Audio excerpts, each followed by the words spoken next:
Hey friends, I'm Aaron Ciotti. Everybody calls me Ciotti. Welcome to the show.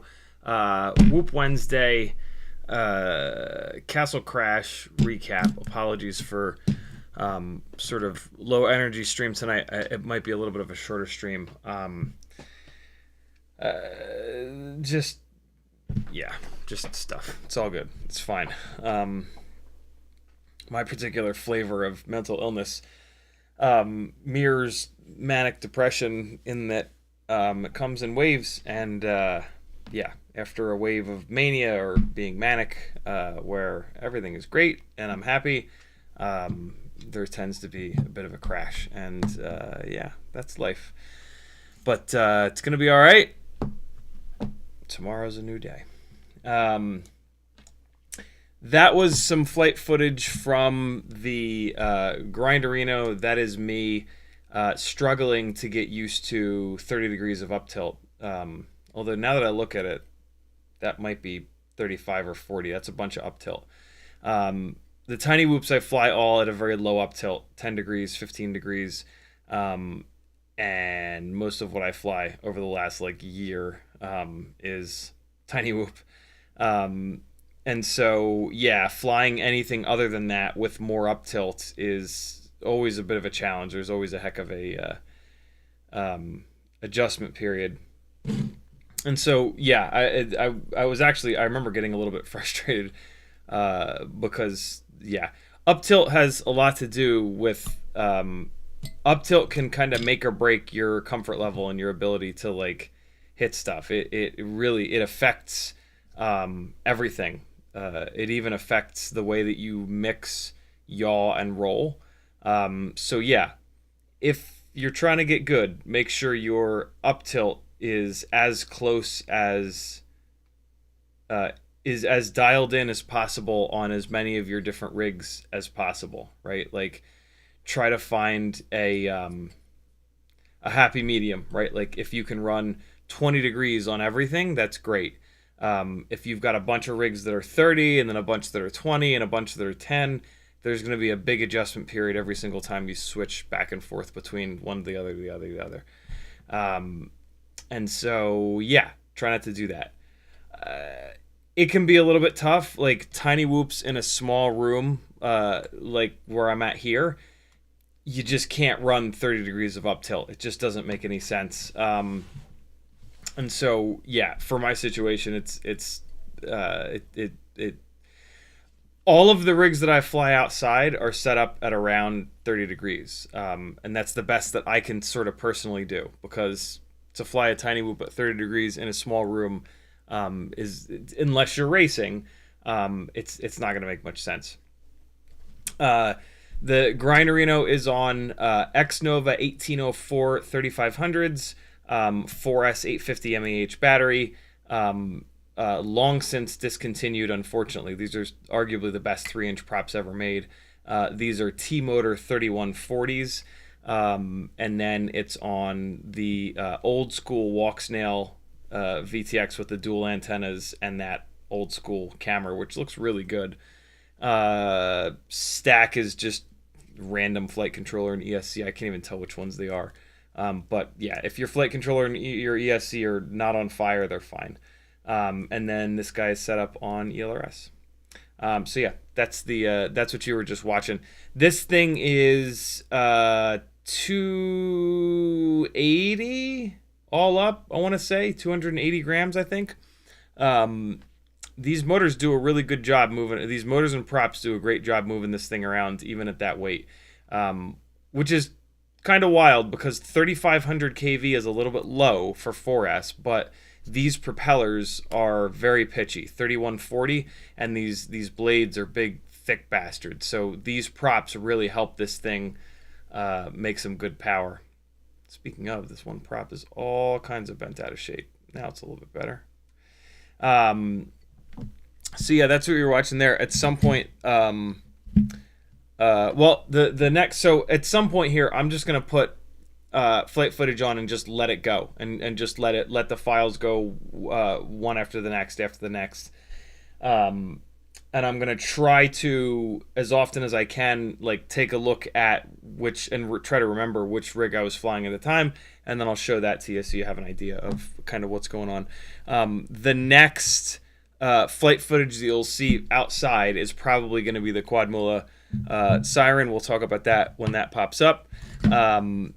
But the very next file that you started to see there was actually the 2S Walksnail build, which we can talk about just for a second. Well, actually, let me pull it up and let it go while we're kind of talking about it. So this is the Walksnail 2S build that we've been working on for a while. It is that Beta FPV 2S compatible flight controller that has the that doesn't have a USB port on it. That allows me to run the frames with that pull the batteries up really high into a space where the USB port would normally be. This was the first time that this was only like the third battery ever, maybe the fourth battery ever with this rig. It was the first battery ever with these sub 250, the company, 0803 19,000 kV motors, Gemfan 1610 propellers, Mobula 6 canopy, Walksnail lite setup, and Mobula 7 V3 frame. And it flew okay. I haven't really tested it enough to come to any conclusions, but I think that these motors, I don't think these motors feel as good as the T-Motor 1002 19,000s. I'll know more once I kind of back-to-back them, but yeah, from what I remember, the 1002s were really, really, really dialed, and these 803s were just, yeah, they just, I don't know if they were getting too hot. That could explain it. An 803 motor is definitely not going to shed as much heat as a 1002. But yeah, they didn't feel like they made the same amount of power. I have a motor limited down the same amount, which is 80%. I could just raise the motor limit on these, and maybe I will. But yeah, I got to do a little bit more testing. But so far, I don't know. I was super excited about these motors, and then once I flew them, I was not totally blown away. But That's me being pretty picky, if I'm completely honest. Most people would probably fly this rig and be like, "Wow, that's awesome." I'm just looking for, yeah, the absolute best that I can get, as always. Obsessed with testing. um, but hey, that's how we figure out the good stuff and then make it even better. So yeah, that's what you're watching here. Lots and lots and lots of like proper super lightweight 65 millimeter tiny whoop footage from in here. Also, something kind of interesting. This room is extremely purple. I don't know if you might have seen pictures or not. The Walksnail VTX must have had auto white balance turned on, because it turned the room from purple into like regular. And so yeah, you'll see in the analog footage that room looks much cooler. This is now the Quadmula F3 split Siren build, which is on, again, discontinued Mamba Toka 1505 3800 kV motors with Gemfan 3052 propellers. Even though the name says 3052, they're not actually 52 pitch props. They're closer to like 40 pitch. So these propellers perform really similar to the T-Motor 3140s. They're just not as durable. The best thing about the T-Motor props is they're just hysterically durable. The Gemfan 3052s are pretty durable. They're pretty good. But I like those T-Motor props a little bit better. Again, old school Walksnail dual antenna VTX. This is the newer camera. This is the 19x19 camera, but it's the black one, not the silver one. I don't know if there's anything there. It doesn't look drastically different here. I don't really know if there is anything drastically different. But yeah, that's the setup here. Again, 20x20 flight controller and ESC, whatever. They don't really have much to do with anything.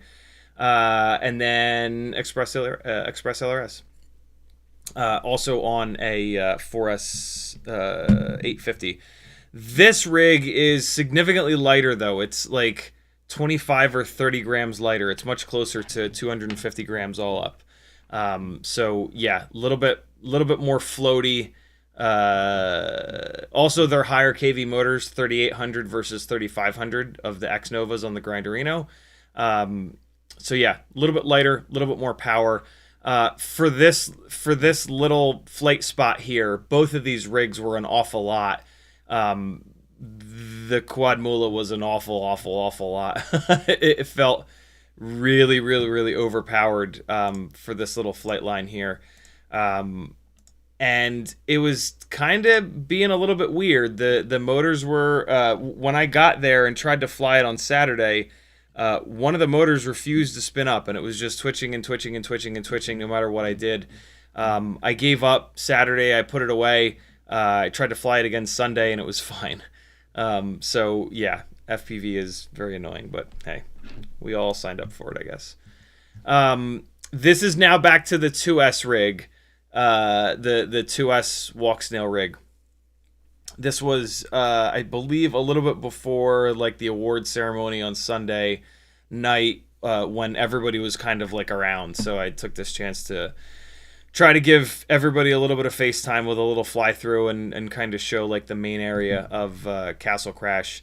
There's the Vixens. This is where we got some amazing food all weekend here. You'll see there's a little reseller area here. Yeah, very cool stuff. The over here on the left, that's where the DJ was hanging out, blasting some music. And yeah, I tried to get as many people in this as I could, just kind of without just doing orbits over and over again, right? Trying to be a little bit more creative than just orbit. And yeah, this is super cool. At some point here, there was a little pitty that got really interested in the quad and started chasing me around. And somebody thankfully screamed like, "Hey, the dog's about to eat your quad!" And I got out of there, and luckily it survived. So whoever warned me about the dog trying to eat me, thank you for that. Yeah, I stayed up pretty late last night doing some editing. I'm pretty happy with some of this stuff, so there will be some edits coming. I did like sort of a rough one of some after dark stuff that of a bunch of us kind of screwing around already that I threw up. Patrons, you will get a an email about it with a link to it, so that you can check that out. You might get a kick out of that. But yeah, this is like the main area here. That flight line that I was just at, with the Quadmula and the Grinderino is off to the right here, right in front now off to the left, kind of like behind the big DJ tower area, to give you a little bit of a feel for what is sort of where. Kind of off to the right now is the front, where the actual castle is, and then around back past the off, kind of like straight ahead now, all the way in the back of the woods was the third flight line. So those are the three main flight lines. This flight line here that I'm in is shared with the Whoop House building there off on the right, which you're going to see a lot of flying within. That was where I took off from at the beginning of this battery, right in here. This is when it wasn't finished yet. This was or maybe this is when it. No, I guess it was finished there. It's just the lights weren't turned on.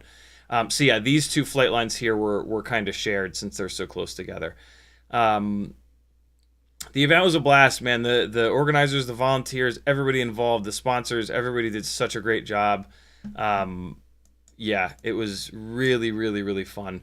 And then this should be the last battery that I flew. I was like 5 minutes too slow, and it just got a little bit too dark. This is the Grinderino, and this is the Walksnail in like full-blown civil twilight, which is when the sun is down below the horizon, and the sky kind of turns blue. We also call this blue hour. Golden hour is when you still do have a little bit of sun in the horizon and everything's kind of gold, and then once the sun drops all the way down, you get blue hour. And yeah, this is blue hour. This is me asking an awful lot of the Walksnail camera. Kind of amazing that I was able to fly at all. But when the camera has to pump the ISO up high enough to get some actual light here, it starts to get really noisy, and that's why it kind of looks blurry. But yeah, just getting it in. Nobody was around, and I just had a minute to go and fly, so I figured I'd get it in. But yeah, I missed it. As you can see, there's no sun at all. It's fully below the horizon. So all things considered, this is actually pretty impressive that I was able to fly here. But yeah, the footage kind of looks like hell. But it was fun. This is that back flight line that I was telling you about. This was yeah, sort of all the way in the back there. Right straight ahead is where you kind of stood to fly from. And then there's a little spectator area there off the left, and then there's this really cool hole in the gate, which normally I wouldn't have been able to play over here, but since everybody was in that main area and it was getting pretty dark, yeah, I kind of had this area all to myself, which was kind of nice. Yeah, I don't know. I typically fly alone, and so like I'm not gonna say that like I don't like flying with other people, but I'm just way more used to flying alone. And like, I don't know, the FPV has always been a pretty solo kind of thing for me. It's sort of just me and the sky, and so yeah, when given the opportunity to fly a cool spot like alone, it's not that I don't like other people. It's just that yeah, I'm more used to FPV as and it is to some, especially now, right, with 5 different video systems. It is more of a solo kind of thing than it ever was, which is okay. Although I will admit, in the Whoop House, where pretty much everybody was on analog, there was some like really cool OG FPV kind of vibes going on, where we were all sort of watching each other. We were all cheering each other on. There would be like 2, 3, 4 pilots up in the air at once, so you could sit there and just shuttle back and forth between different pilots. And like, it was really, really cool. I have not had that experience in a while. And it really kind of made me remember sort of the olden days of FPV, 4, 5, 6 years ago. But Hey, just the magic of whoops yet again. What is this? This is now, wow, that's analog. Jesus, that's good looking analog. How does that look so good? Oh, it's because the Walksnail footage looked so bad because it was super low light. So yeah, this is like very first analog battery. I'm trying to look, the ducts in the bottom here look pretty gray. And there's a bunch of ducts showing, so I kind of feel like this might be a 75 millimeter rig. Hold on. Oh, well, I have the microphone. Maybe I say what it is. Hold on, let's see. Why is the battery at 3.88 volts? I'm flying like a half-charged battery. What's happening here? I'm changing modules. That's maybe a little clue. I thought that was a tarp. I don't know what rig this is. It's snappy enough that I kind of think it's. No, yeah, this is a 75 millimeter rig. This is a 70. My guess is gonna be that this is a this is the 0802.6 27,000 kV setup. No, it's not. It's definitely not, because that has clear ducts. Wait, no, it doesn't. Yeah, no, I'm pretty sure that's what this is. This has gray ducts, and it's the. It also has the beta FPV camera. Oh, look at that. The active element on the antenna has been ripped off, so I need to fix that. I'm glad that I saw that. Okay, so let me just pull a couple of screws out here to remind myself to get this thing fixed, because yeah, it's not. I mean, it's pretty evident, but I could very easily. It's not good for it. It's not good to fly without the active element of the antenna. It's not the end of the world, but the antennas give some resistance. If you ever want a easy representation of this, just leave the rig on for a second and touch the tip of the active element. It's hot as hell. And so, yeah. All right, I got a couple screws out here. This'll remind me of that.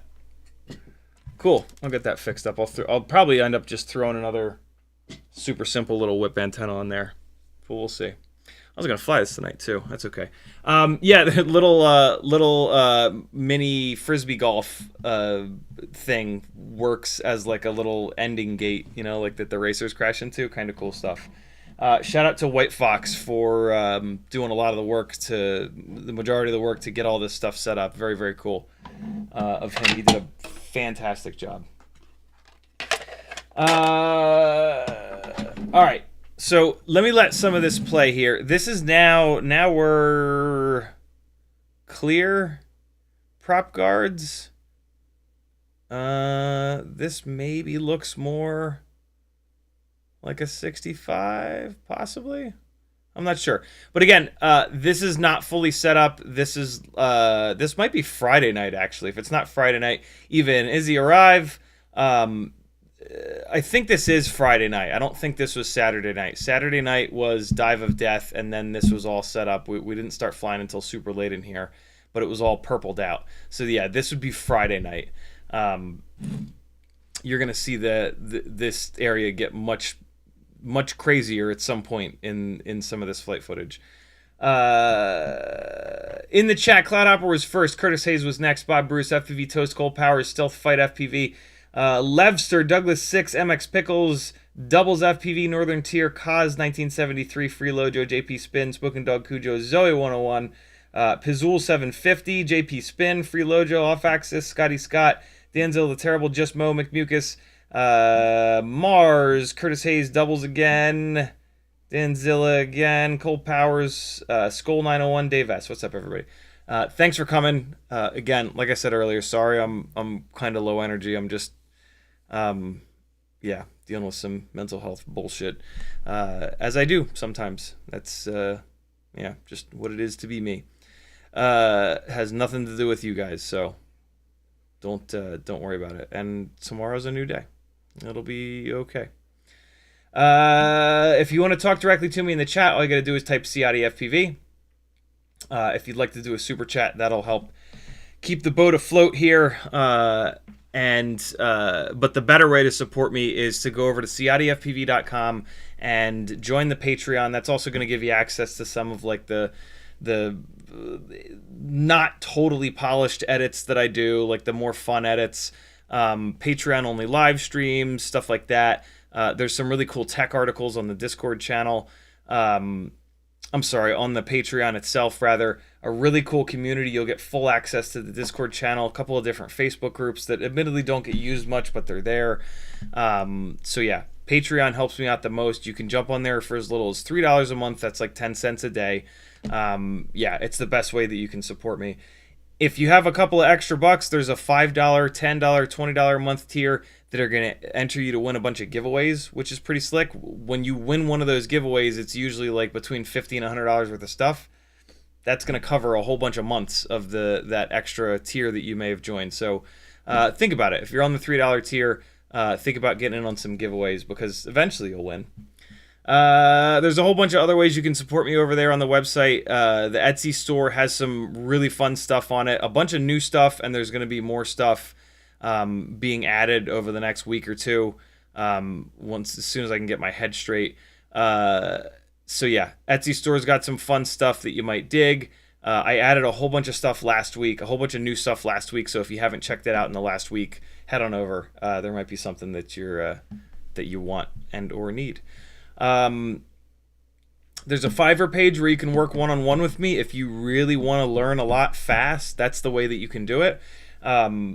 As I get older and older, I kind of realize that like the best way to learn is to surround myself with the experts in that world. And it is my pleasure to sort of be one of the FPV experts that can really help you guys learn quickly. I try really hard to dump all the knowledge in my head out on these live streams so that it can sort of live on forever. Yeah, you're going to have to watch an awful lot of streams to get all the answers to all of your questions. For $40 or $60, you can do a half an hour or hour-long session and get absolutely all of your questions answered and then some. Like once you start asking me questions, I get a feel for like, you know, what you're trying to learn, and I can sort of walk you down the path and really give you all the good info. You know, again, all the info is out there. If you're getting info from Facebook groups, stop. They are more than 50% bad info, so be super careful there. If you're going to get info from Facebook groups, make sure you look at the people that are giving you the info to make sure that they've been around a while and they're sort of technically minded. Because there's a lot of stuff in FPV that like seems like it would be right and it's completely wrong, and like, you know, you can actually get hurt, right? 5-inch rigs will do some damage, and it's so yeah, careful with that stuff. There's also a whole bunch of affiliate links over on the website which you can replace your bookmarks with if you want to support me even further. It's free money basically, and so if you've got a little bit of extra time, yeah, replace your bookmarks with affiliate links and away you go. I don't know why there's so many batteries in a row. Okay, there we go. That must have been me spectating. My HD0 goggles are actually starting to get pretty bad. I talked to Bob Noxious about this. He had to send his in a couple of times for repair for the same issue. When you power them on, they get hung up in the menu. And then you got to power them off and power them back on. They've been doing that since I first got them. I got them used. And they've been doing that a little bit since I first got them. But man, they're starting to do it an awful lot. And I found myself having to turn them on and off and on and off and on and off and on and off all weekend. So at some point, I guess I'll have to send them in. Bob was told that it's like a firmware thing, but the firmware update procedure is like seems pretty insane from what he was saying. So yeah, I don't know. I'll figure it out though. So yeah, all that to say that there's going to be some like weird files in here that are just like static and noise and whatnot. So yeah, get ready for that. Scotty Scott tagged me and said, "Sorry I didn't get to Castle Crash. Maybe next time." Got to meet King Gangly Drone. You'll dig it. Come out next year, Scotty Scott. You'll have a blast, man. It was a great time. Everybody had a great time. Denzel the Terrible says, now name everyone you can in this fly through video. Yeah, I'm not gonna do that. There are just I have a hard time with names as it is, and then what compounds that is that a lot of people will have one name on YouTube, one name on. I mean, usually your real name is on Facebook, but sometimes there'll be like a nickname on Facebook, a real name in Patreon, a different name on Discord, a different name on Instagram, right? And so, and I'm already not great with names as it is.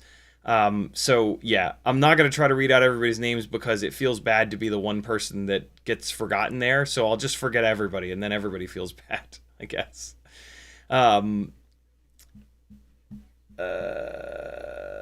Just Mo says doing editing tonight. Nope. I'm gonna try to talk through as much of I'm gonna try to recap as much of Castle Crash as I possibly can, and then I might fly a few batteries. I have a ton of 1S 450s still charged, so I would love to fly a couple of them. With where my brain is at being kind of a dick, I'm afraid that I'll just get pissed. But I'll at least give it a shot. I'll at least like fly one or two batteries, and if I can see that I'm just getting upset, I'll probably bail. Fair warning. But you're gonna get to see a ton of flying in all this tiny whoop flight footage from within the whoop house here. So there will be no lack of flight footage tonight. So hopefully it's cool if I either don't fly at all or only fly like one or two. So yeah. Doubles FPV says Castle Crash was an awesome experience, but hanging in the whoop house was definitely the highlight of my weekend. Very cool. Very cool, man. Doubles was ripping a bunch in there. I got to watch him. I got to spectate him a bunch, which was super fun. Bunch of people. There were a bunch of really, really, really good pilots in here. This was an absurdly challenging spot to fly. This is Friday night when it wasn't all the way set up. It got even more sort of busy / cluttered / crazy Saturday and Sunday when most people were flying in here. There were only a couple of us that flew here on the Friday night.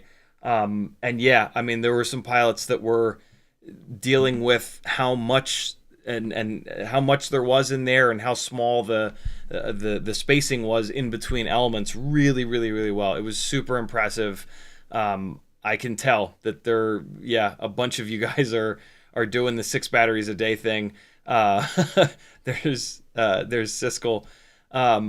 Yeah, it was super impressive. It was really, really, really cool to see so many people able to fly in such a challenging spot. And yeah, like I said, there was a lot going on in here. So yeah, I hope there's Kevin Sumner shooting at me with a little gel blaster. Yeah, really cool stuff. Really, like, whoop is the way, my friends. They are arguably some of the most, if not the most challenging rigs to fly in areas like this, because there's just stuff everywhere, right? Like when you fly outside, the gap between most things that you fly between is like 5 feet, 10 feet. And then the rig that you're flying is either like a foot wide or maybe, you know, if it's a micro, maybe like half a foot wide. That leaves you with a lot of leeway. That's a big gap for you to fly through compared to a tiny whoop trying to get through, you know, these gates and like, you know, the legs between this table and in between the maze of patio lights that are here. So yeah, super, super, super hard to fly tiny whoops aggressively at all, but especially trying to fly them freestyle aggressively inside, which is what most people were doing. So yeah, it was really cool to kind of see that, and yeah, It felt good that there were so many people that have obviously been busting their asses flying every day to get good at one of the hardest disciplines in FPV, in my opinion. Cole Power says, my pit mix loves drones, RC cars, and Power Wheels. It's the noise. He's snoot booped me out of the air a few times. Disarm, and he loses like 90% interest. Yeah, dogs are funny, man. Dogs are funny with non-human, non-nature things. White Fox is in the house. What's up, dude? He says, I'm here. Thank you so much for coming and having fun. My pleasure, man. Thank you for all the hard work. It was a big setup and breakdown, and yeah, like I said, Josh did most of it. All the volunteers, though, in fairness, just like really went out of their way to make this such a cool thing. The volunteers, the organizers, the sponsors, everybody involved. It was super, super, super fun. Yeah. Flying Carrot says, do you ever dabble into the world of Lego? A tiny little bit. I have a Lego Ferrari F40, which is arguably like my favorite sort of Halo car of all time. And then I also have a Lego old school Mini Cooper.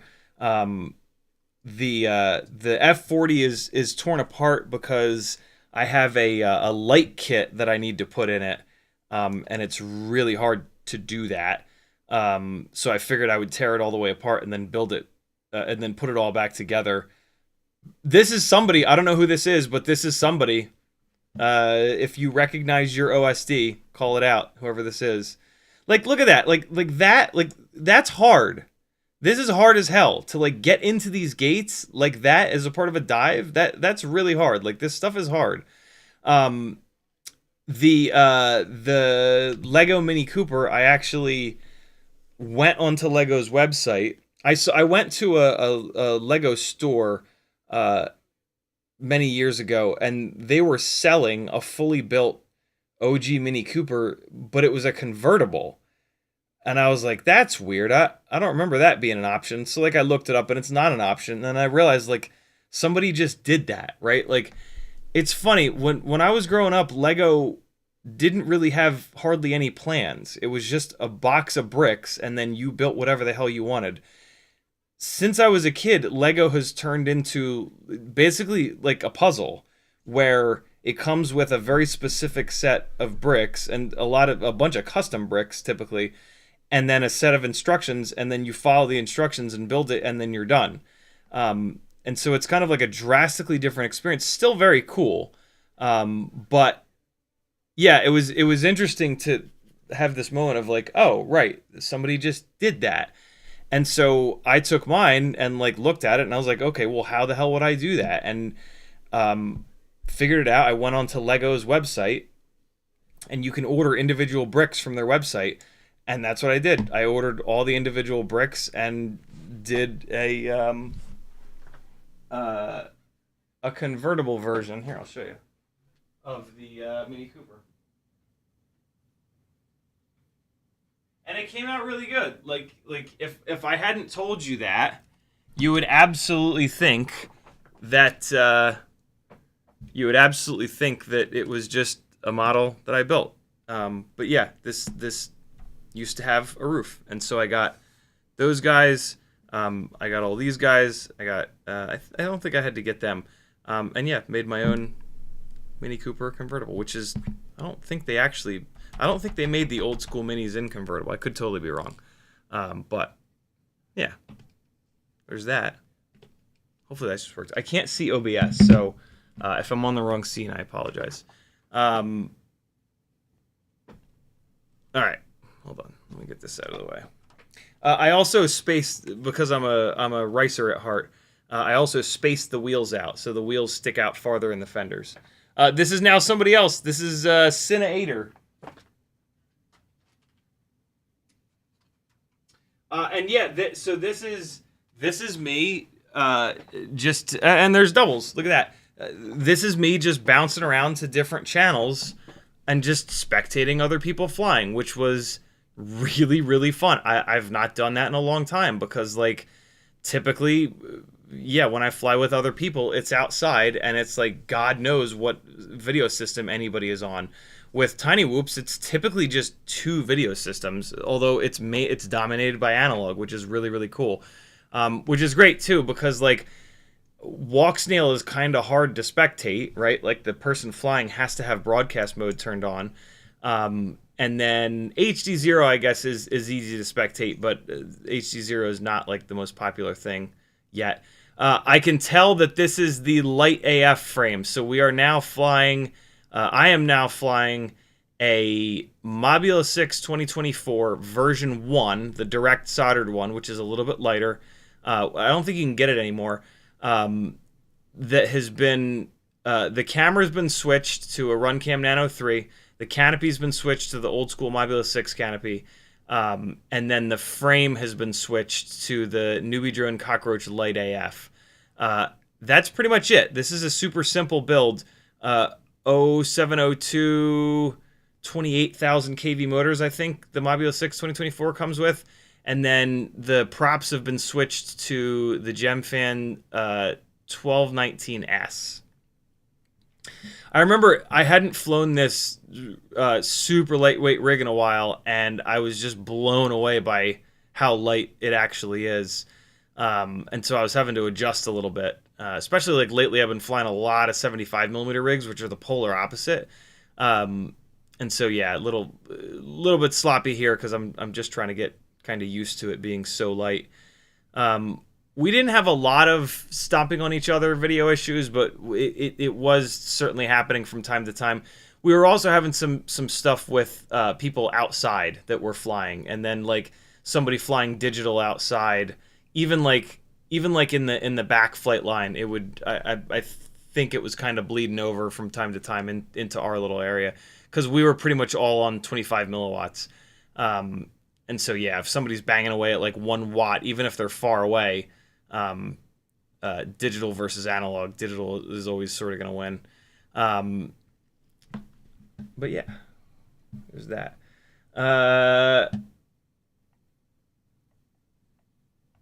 Hold on, let me get caught up on chat here. Flying Carrot says I actually just got that exact same Mini Cooper last week. Very cool. It's super fun. It's got a my favorite little secret thing about it is it has a little picnic setup in the trunk. You'll see. It's really cool. Really, really cool model.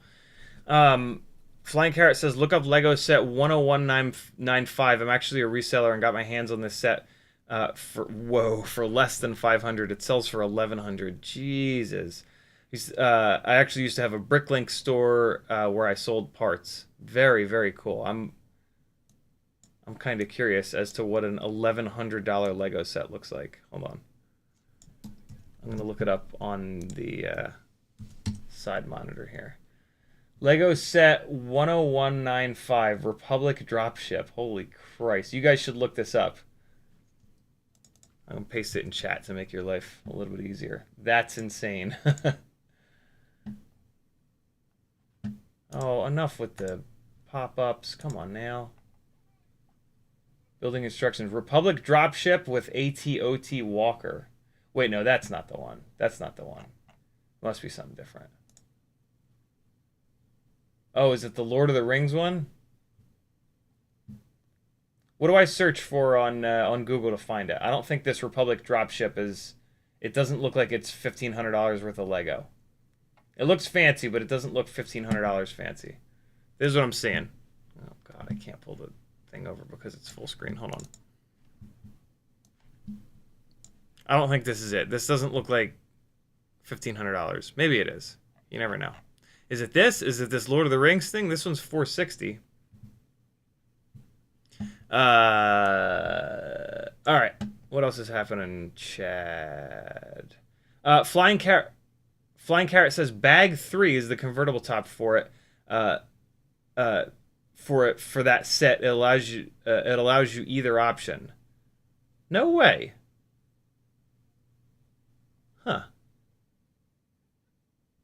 Did I completely miss that? Or I might be thinking about I went on Lego's website and I bought parts to make my TV over there. It kind of wobbles like this. It's on a central mount, which is just silly, and so the whole thing does this. So I bought bricks to make two little pillars on the outside so that it wouldn't rock like this anymore.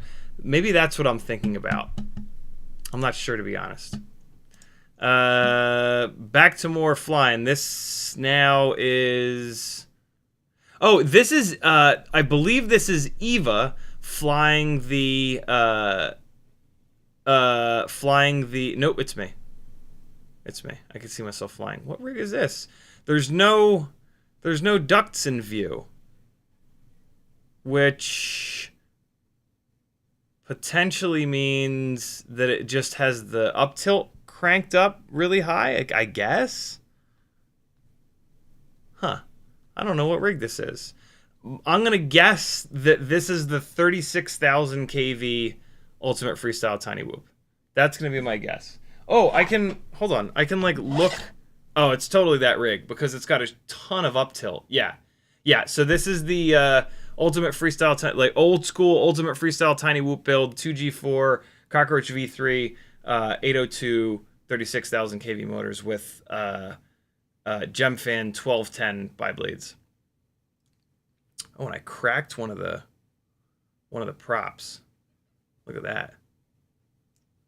Yeah, that is absolutely... Yeah, this is the only rig that I've got with anywhere near enough up tilt to get the ducts out of view. And I kind of recognize the OSD and the camera. The camera is a little bit low contrast. Yeah, this is what I'm talking about. We every once in a while we had some interference, and so I'm going to try to fast forward through as much of that as I can. Yeah, so it's getting pretty bad here, but that's all right. Again, this is just Friday night. This is just kind of playing around. Saturday night and Sunday night, it was... Now you'll see. It was wild looking in there. Come on, come on, come on, come on.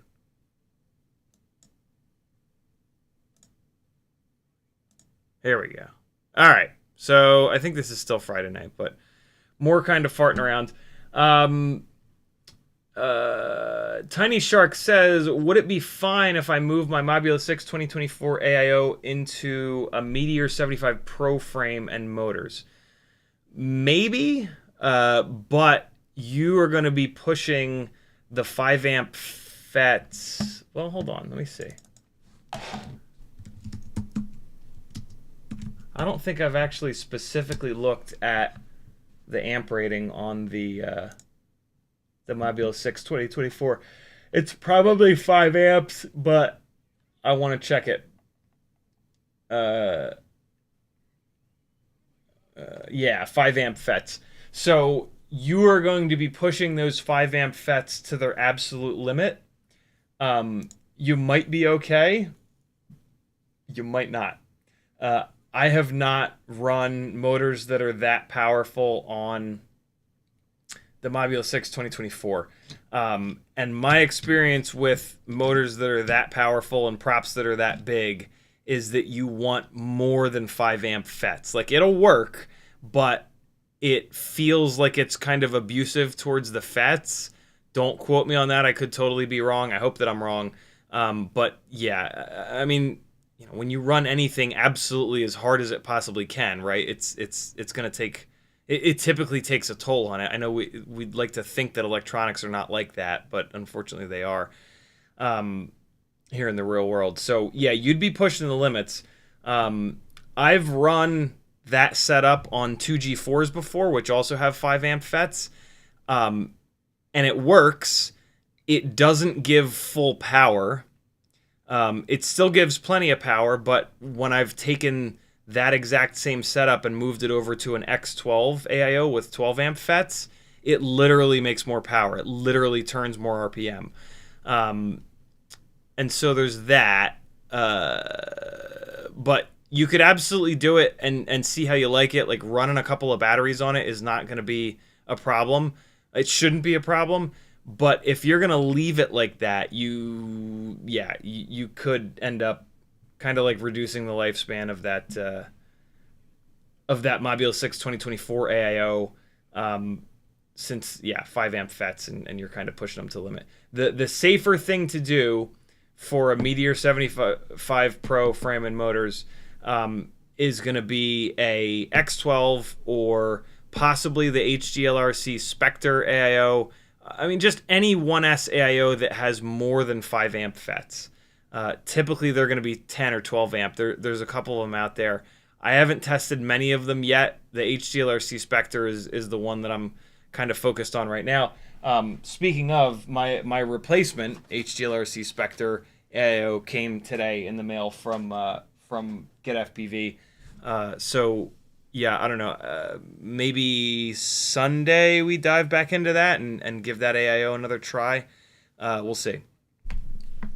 So yeah, all that being said, the Beta FPV Meteor 75 Pro bind and fly, which is this right here, has 5 amp FETs. It has the Beta FPV Cross Style AIO, which only has 5 amp FETs on it. And yeah, it works pretty well. I have started to get the, I don't know if it's on this one or another one, but I'm starting to get, with the same motors, I'm starting to get the core temperature warning, which is, I think that is the FETs starting to basically cook. We'll see. I'm going to just keep flying through it. And it doesn't stay on the whole time. But yeah, that's typically what we see with like the 5 amp FETs when you run them on the higher powertrains. They work for a little bit, but then you start to get motors twitching, you start to get all kinds of other nonsense, and it's just, I think that the best of what I can figure out is that it's just the FETs getting driven too hard, just being asked for too much, and they're overheating, and starting to, shit the bed. And then eventually one of them will let go, and that motor won't spin, and you get to buy another AIO, which is, of course, what, I'm trying to prevent by having this conversation right now. Like I said, it could be totally okay, but it seems like, 1102 22,000s with 45 millimeter props are pushing 5 amps to their bitter limit, and so don't expect to get 1,000 batteries in a row out of that setup. Be a little bit more realistic, and if you want to get hundreds and hundreds of batteries out of that setup, you want to look at an AIO that's got 10 or 12 amp FETs, more than 5 amp FETs. I'm cleaning, speaking of the 75 Pro, I'm currently cleaning the grass off of it because I flew, I think, 2, maybe 3 batteries on it over at the front area. You'll see in a little bit. The front flight line at night, which was very, very fun. Maddie Blunts did an amazing work of art, work of graffiti art on this tower with 2 different dive gaps on the left and right. It was just so cool, I got to see it when he just started it, and then I got to see it as he was working on it. And then of course, got to see the finished product all lit up. Just so cool, man. I've always been so jealous of just artists in general, like artists that draw and or paint, right? Like, I guess, what's that, visual art? No, I guess visual art, what we do could be considered visual art. I don't know. I've been very jealous my whole life of folks that can draw, and I actually we talked about it briefly, and he actually said that he got a bunch of graffiti tips from Bot. I didn't realize that Bot knew how to do graffiti stuff. Just one of the many amazing, super cool things about him as well. Speaking of, Bot was there as well. Got to hang out with him for a little bit. That was great. He, of course, was super busy. Lots of people wanting to hang out with him and say hi, which I totally get. And yeah, that was awesome. He's been one of my best friends in FPV. Even though we don't talk a lot, I just, I don't know. I consider him to be one of my best FPV friends. Maybe it's that Northeast, Philly kind of bond. But yeah, it was just so good to see him. We talked a little bit about he's doing some really cool like long distance bicycle riding stuff, which is insane. So cool. Riding like 40 and 50 miles with like camping gear. He told me the name. There's a name for it, like bike trekking or something like that. I wish I remembered the name of it, but it sounded super cool, and I was, yeah, just like, that's rad, like, because that's gonna get your head right, that's gonna get your health right, great exercise. So yeah, super cool, man. Bot is, yeah, I'm very lucky to get to call him a friend. He's just an amazing human being. What else we got going on in chat here? 1B says, I believe the 2G4 is in stock at RDQ in the moment. Yeah, RDQ, I think Pyrodrone might still have a couple. But in my opinion, the spot to get them from is Weebleed FPV. Weebleed FPV just got 125 of the 2G4s in stock, and they are a Tiny Whoop specific store with amazing stuff.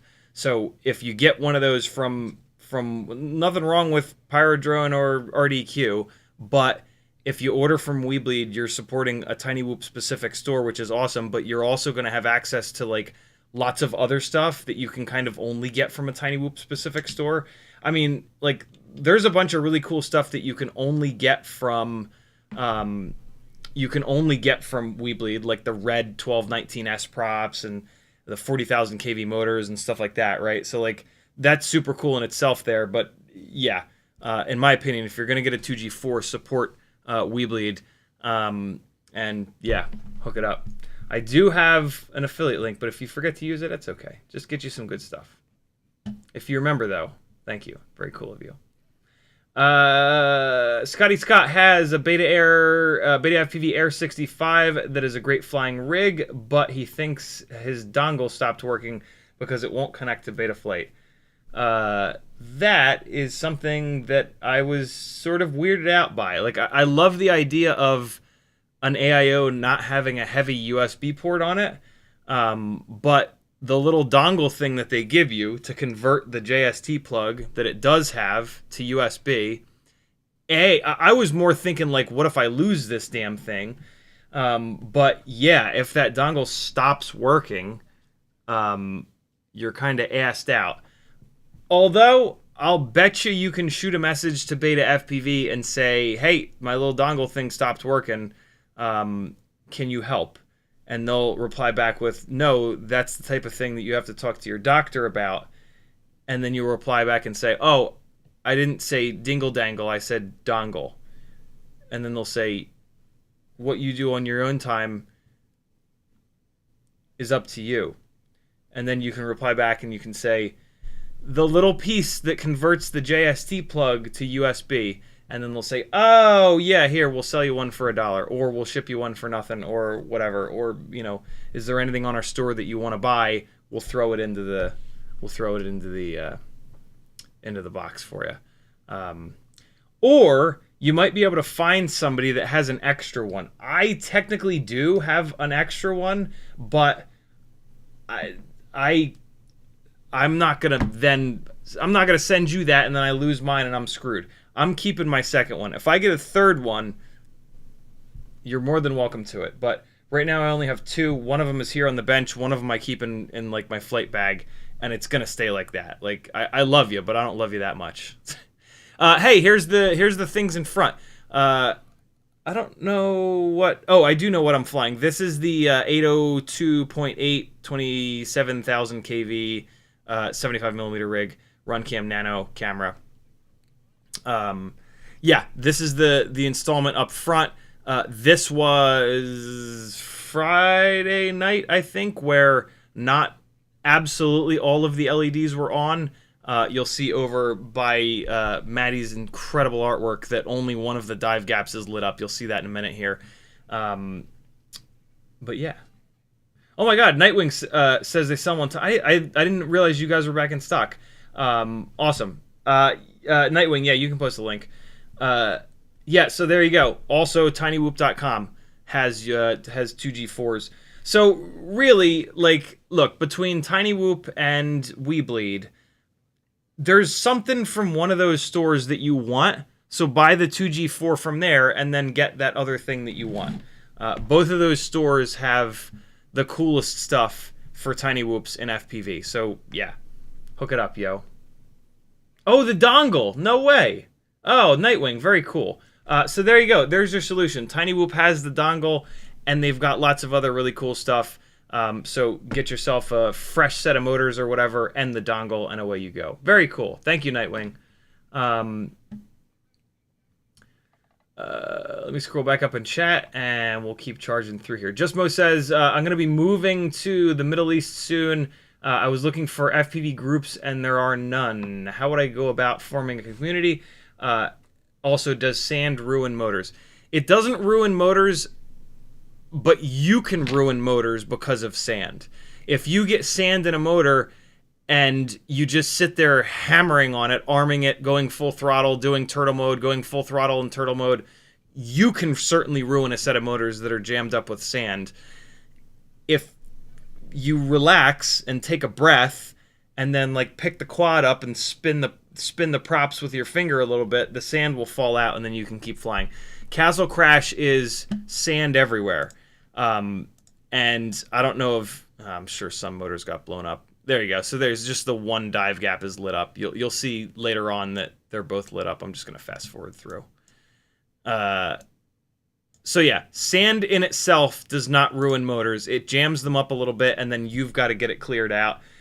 So yeah, they maybe carry like a can of air with you, or I know they make like a battery powered like super powerful canned air replacement fan thing. That might be a great thing for you to get your hands on. But most of the time, you can just pick the rig up and just spin the motor by hand while you're kind of like shaking it, and the sand will fall out.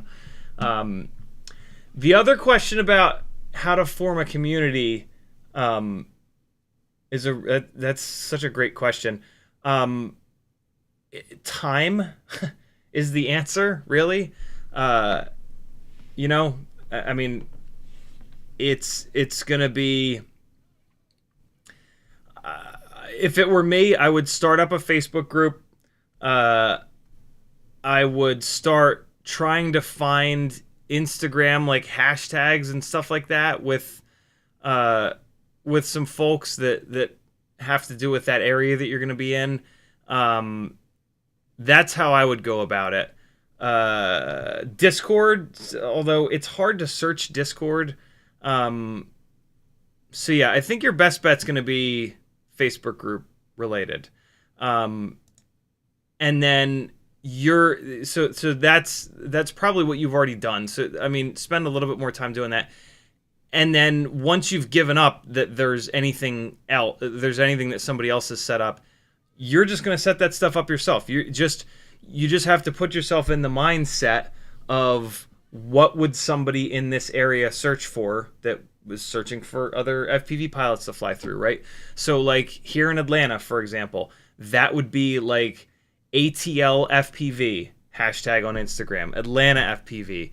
And then like you can go smaller. Like I would go like Duluth FPV. I would go like smaller towns that are around. And so yeah, and then once you start posting stuff with those, then other people that might search for that or that search for something close to that, they're gonna find you. The Facebook group is gonna kind of just do its own thing. You're gonna stuff as many keywords as you can into the description of the Facebook group, and then you're gonna post that shit on different other Facebook groups and say like, yo, anybody in such and such area. Yeah, those are going to be the best ways to do it. And it's going to take time, but there's kind of no other way to build a community. Building a community is a time-intensive thing, but it's worth it once you get a bunch of cool people together because you can go fly and all bitch and moan about how much the sand sucks. Great question, dude. Kevin Sumner says, tell the people we have a survey for Castle Crash attendees. Attendees that do it can enter to win a Flywing RC single rotor helicopter. Very cool. Note helicopter. And there's a link. There you guys go. There's a link in chat from Kevin Sumner. I'm going to repost it in the chat just so that it's current. There you guys go. Is that link somewhere on the website, Kevin? JP Spin says, bike packing, my guy. Get out here, you deserve it. So that's what it's called, bike packing. That's a very cool name for it. Love it. Scotty Scott says, damn, I fixed it. Had a bent pin in the dongle. And that right there is what sucks about JST plugs. The potential for bent pins and the annoyance that is trying to bend them back straight. That's awesome you got it fixed, though. And it's also awesome that Tiny Whoop sells that thing. Because, yeah, you're, like, without it, you can't hook up. I mean, I guess, no, you can't even hook up to, Speedy Bee. Kevin Sumner says, link is in the Castle Crash Discord and the Castle Crash Instagram group. I suppose I could throw it on the website real quick. Yeah, I would throw it on the website because if somebody's watching this after the fact, it'll be easiest for them just to hit the website real quick. And you know, old people like websites, and there were a bunch of us oldies there. All right, so I'm caught up on chat. Yeah, so this is flying that front spot the first night before it was all lit up. We're going to get to the end of that. And now this is going to sort of bring us into... Here you go. Here it is all the way properly lit up. So this was, I want to say, Saturday night. And so now you can really get to see Maddie's artwork. Although this is his artwork under blacklight. In the daytime, it looked completely different. There's a lot more colors going on in the daytime, but it was really cool. I don't know if he did it on purpose or not, but like it looked like a whole different piece of art with the blacklight on it because he used like blacklight reflective paint in certain spots. So I thought that was like extra fucking cool. But yeah, now both of the dive gaps are lit up. This is me flying significantly worse this night. I'm trying to think of what I was flying here. I think I was flying the same rig. I think this is the 80 2.8 27,000 kV 75 millimeter rig. But I was I was really trying to get like a good run with this, doing something in this cube thing, but then also doing those dive gaps over here. These dive gaps were really, really difficult to get out of because of the three posts. So it was, I didn't get like a super clean one, but I can probably edit something together that makes me flying up here look somewhat watchable. Yeah, this was really, really cool. This was a really, really cool setup. I couldn't believe I caught that and then just bashed into the outside like a total donkey. So yeah, flew around there a bunch. Here is now the Whoop House all purpled out. This is now either Saturday night or Sunday night. Probably Saturday night here. This is probably me having the wrong module and then fixing it. So yeah, here we go. Here is White Fox's master work. I'm sure other people helped him out, but I know that he did. He might have done all of the breakdown. And that shit sucks. Believe me, I know all about it from Micro Mayhem and Rampage. I mean, there's usually like 4 or 5 of us breaking that shit down, and it takes forever. And it's just, yeah. So yeah, very, very cool. Loads of UV lights, UV black lights up on the rafters there. You can see them just showering this whole area. And then they had all this fluorescent tape that they put up, which is just such a cool look. I never thought about doing that at Micro Mayhem at Rampage, but if I go next year, I might, because it really worked well and it really looked cool.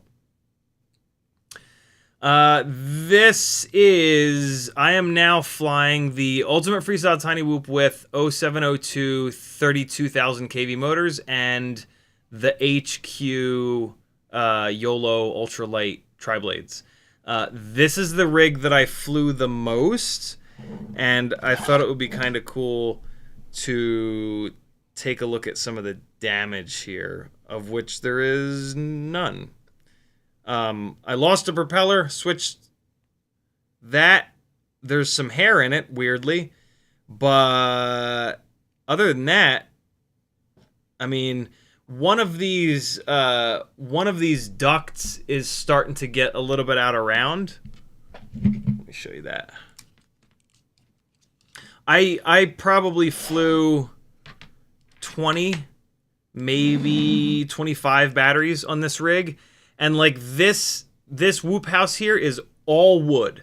So every single crash was, yeah, pretty nasty. Wood is admittedly not as bad as like concrete or metal, but man, it is almost as bad. It is way different than crashing on carpet.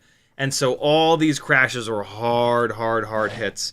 And so, yeah, this is a Cockroach V3 canopy. We can see that up in the front here, it's starting to come a little bit out of round. This is something that we're used to. Lots of canopies do this. I've found these canopies to do that nowhere near as bad as any of the other canopies, mainly because of this little part that kind of comes out, right? Most Tiny Whoop frames have this vertical plastic part, and then that's it. And so when it's just vertical, it collapses in really easily. Newbie Drone put this lip on the duct, and that little lip gives you like a horizontal bit of plastic, and that makes it a lot stronger. So yeah, the fact that I'm starting to knock this out of round means that we've been really crashing it hard, which I did. I crashed the living hell out of this thing. I'll be super interested to spin these motors up to see if any of them are kind of getting banged up. I'll tell you what, these, I might stop calling these YOLO props because they put up with a lot of abuse. I mean, they're definitely starting to fold like this, and then I have to bend them back straight. But and usually once that starts to happen, it gets worse and worse and worse, and then becomes unusable. But I did not change these three propellers, and I only changed this front one because it flew off. So yeah, these HQ props are actually pretty stout. I was surprised by that. That was a welcome surprise because man, they perform really well. They do admittedly still make significant, like noticeably less power than the Gemfan 1219S's. So like on a rig with 28 or 29 or 27,000 kV motors, I'm still going to go to the Gemfan 1219S's all day. But if you've got like 32,000, maybe even the 36,000 kV motors, these HQ ultralight tri-blades are really good. Or if you just don't want as much power, if you've got like 30,000 kV motors and you don't need all that power, yeah, these props are a great choice. To be honest, if you don't already have a set of the 1219S's, a set of the HQ ultralight tris, and a set of the 1210 Gemfan biblades, you're only hurting yourself. Like, all three of those Tiny Whoop propellers are so good, and to get a bag of each, to get a bag of all three of those, you're going to spend like $10 whole. It's well worth it. So you should already have those propellers, and you should have already tested them to kind of figure out if you like them or not. But yeah, there you go. What else? So a little bit of damage on this guy. I did fly the Lite AF rig a bunch, and taking a look at it, it is completely fine. I probably only put maybe 5 to 10 batteries through this though, so it did not get like super hammered on. But again, the crashes there were hard, and it has survived. And that's awesome. I mean, it really doesn't look like I crashed it at all. It looks really, really clean. The 36,000 kV rig here in the black frame that had all the up tilt that I was flying around before, I probably only flew the same, about 5 batteries on this. It looks absolutely fine. There's not a thing wrong with it. It's not even scratched up, really. Those are the rigs that I flew the most. I did fly the 75mm rigs a bunch. Not that much. So here we've got a... So this is one that I put together to... The main reason that I was flying the 75 Pro is I wanted to compare it to this guy, which is the exact same build, but not on the Pro frame, not on the big Pro frame, on a regular 75mm frame. This is a Mobula 7 V4 frame, and you can actually see I'm starting to knock this duct a little bit out of round. You can even see the little white crease there that's kind of beginning. That's just from, you know, front end impact after front end impact after front end impact. Again, when that happens, you bend it back, and yes, it is a little bit weaker, and it's going to bend again here, but yeah, you can fly this a bunch more, even though it's started to go out around. Other than that, it's looking pretty good. It has survived. What else? So in the 75mm world, I did fly this guy. I remember I put a bunch of batteries through this one as well. This is the... I'll just hold it up for you guys to look at, because there's really not a whole lot to see.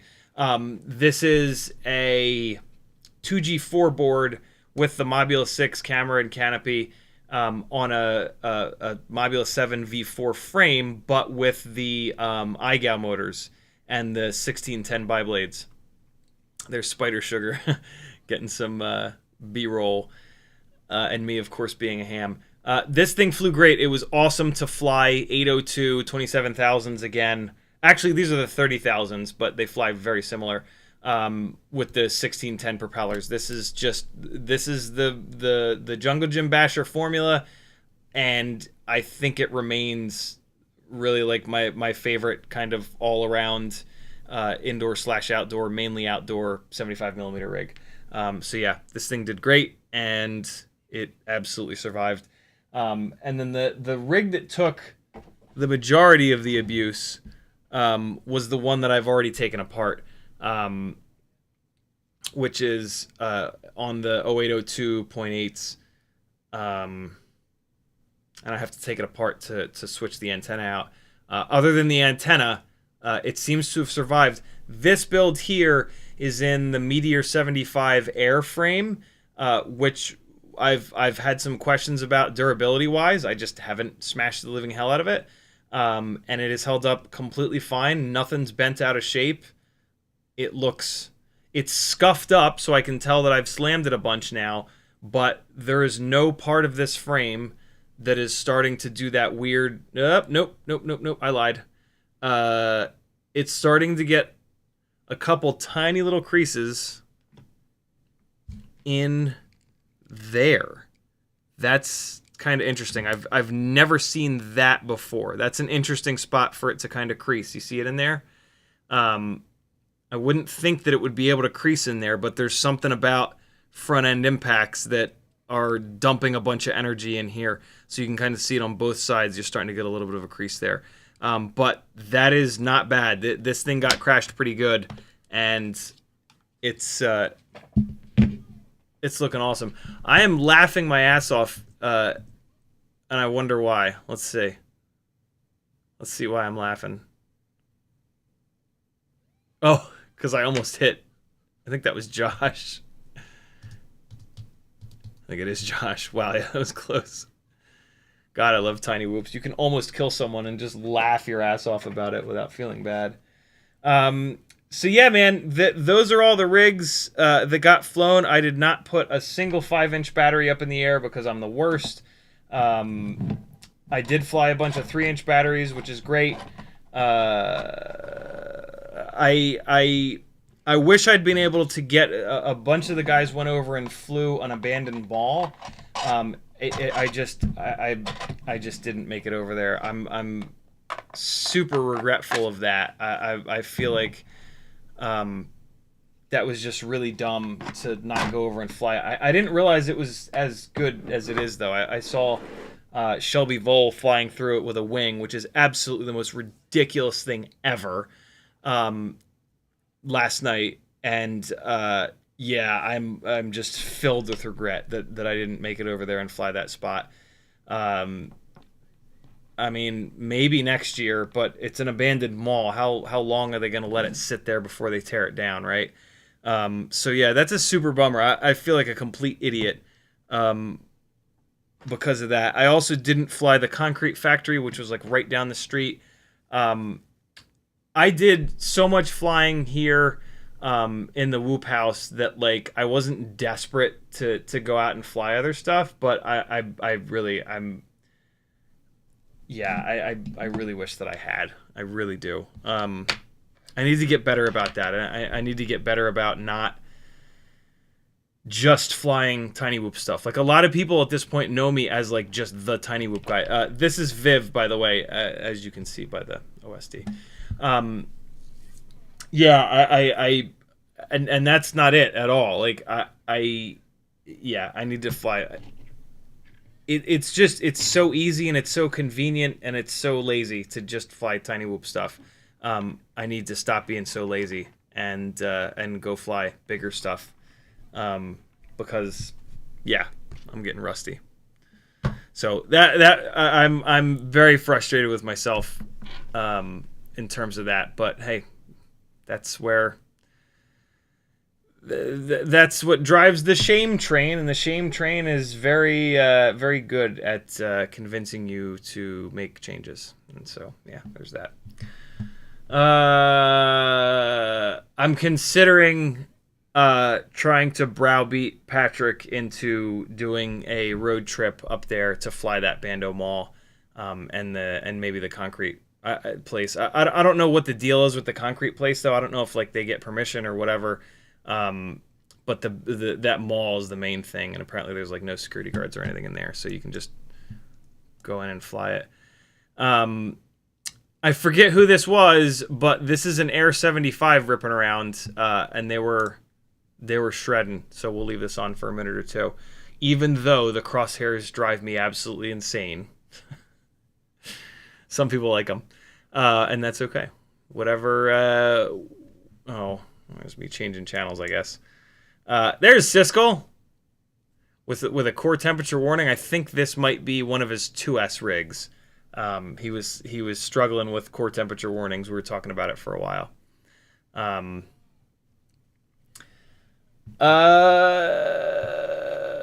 What else is happening in the chat here? Just Mo says, I started FPV racing and I don't want to give that up, but it seems like I'm going to be just freestyling over there.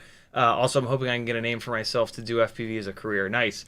I mean, if you're the only guy over there and you get some flight footage up on Instagram and get some solid hashtags in there, you will get work. So yeah, get to it. Denzel the Terrible says, CiottiFPV and just which floozy did that hair come from? You're in the doghouse, mister. It's from all the dogs that were there, for sure.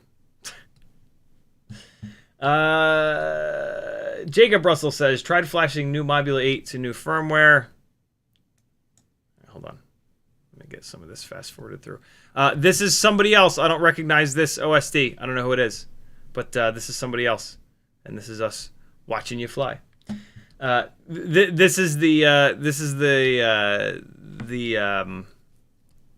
scary part about flying analog, is that somebody else might DVR you without even realizing it, and then play it on their live stream. But it's okay, because no matter where you're at in your FPV flying skills journey, every single one of us was at that same point at one point or another. So it's all good as long as you're having fun. And yeah. Kevin Sumner says survey is on the website now. Look at that. Old people for the win. Jacob Russell says tried flashing new Mobula 8 to new firmware. It got stuck midway in the flash, so I disconnected and restarted Betaflight. When trying to restart, it says it failed to open serial port. Just keep trying, Jacob. Just keep trying it over and over and over again.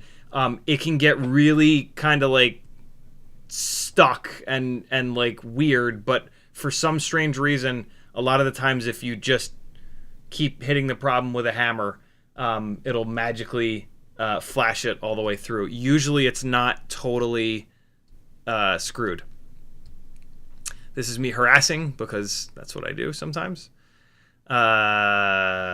This is a clear frame. This is almost certainly the 702 32,000 kV rig on the HQ ultralight tri-blades. Look at that. I'm already not calling them YOLO props, although I really like the name YOLO props.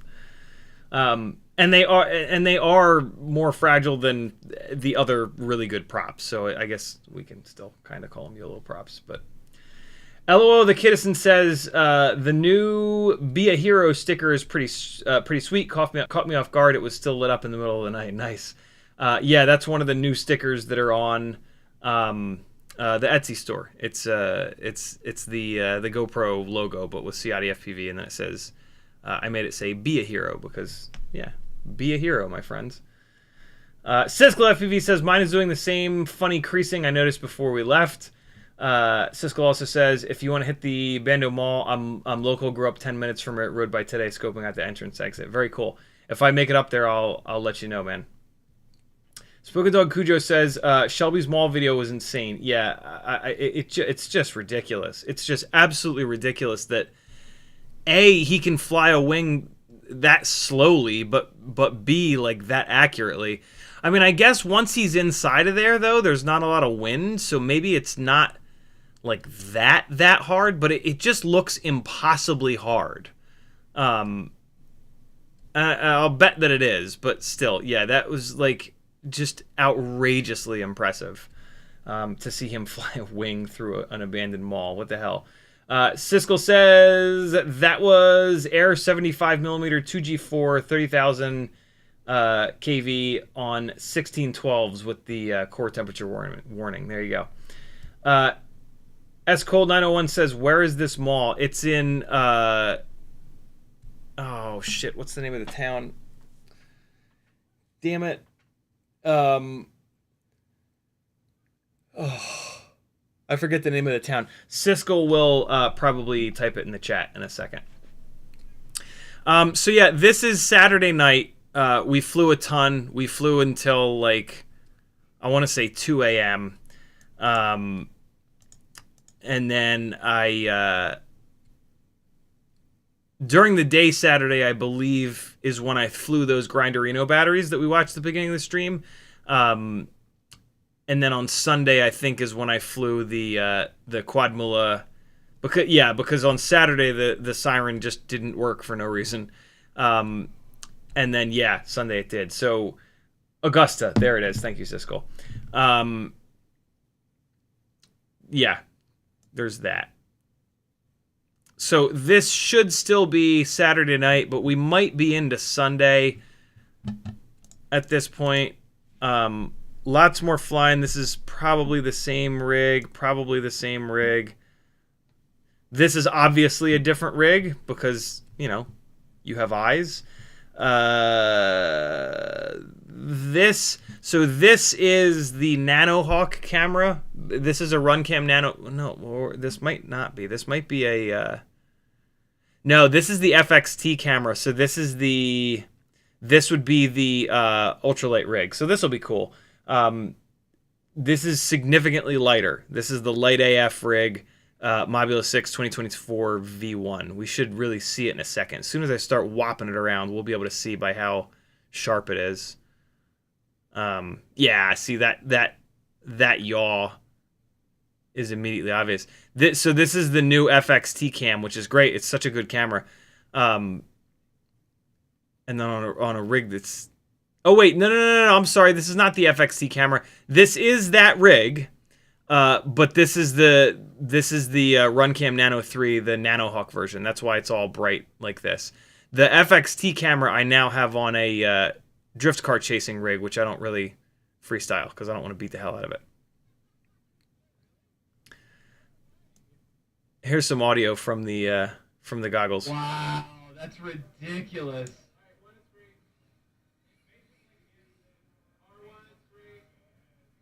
Uh-oh. Now that I've figured out, with help from you beautiful people, how to get that mic on the HD0 goggles, it's really cool. Really, really cool. Yeah, man, this room was so lit up. Holy Christ. It was crazy. You could, like, feel the heat coming off all the UV lamps. It was nuts. So, yeah, there you go. There's the 16.6 gram rig. A little bit more from it. Now we're back to... This would be the 36,000 kV 702 rig. And that's me not having the right module in, I'm assuming. You guys are probably getting sick of watching flight footage by now, so I'm going to try to just blast through it and see if I can find some other stuff for you to kind of watch. I also started flying pretty bad. Which is okay. It's not a contest. But there's a point where I don't know what happens, but I start flying worse at some point. But usually that's not for like 10 or 15 batteries. I'll usually get a bunch of batteries in, and I'm actually flying half decent.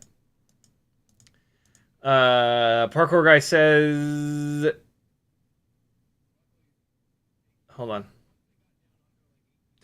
He says, how would you secure a heat set gold threaded nut that camera mount screws go into? I tried to do it with super glue and it seeped on the camera sensor and still broke apart. E6000. Oh man, that's hard. The cameras, the FPV cameras take so much abuse that I don't know if you're going to be able to do, even if you manage to get it in there, I don't think you're going to be able to do it. For me, I just buy a new camera. Just cuz yeah, I mean if you lose the camera, you might lose the whole rig. E6000 is great and all, but it's kind of soft, so I don't know I don't know if that's the right answer. That's a hard one, dude. Sorry for miscontext. It came out when I tried to screw it in. Yeah, I've ripped a bunch of those out too. It's super annoying. I mean, you might as well try E6000. I can't think of anything else. The more aggressive stuff like super glue is gonna potentially get all over the sensor and ruin the sensor. So that's a really tough one. I don't have a great answer for you, my friend.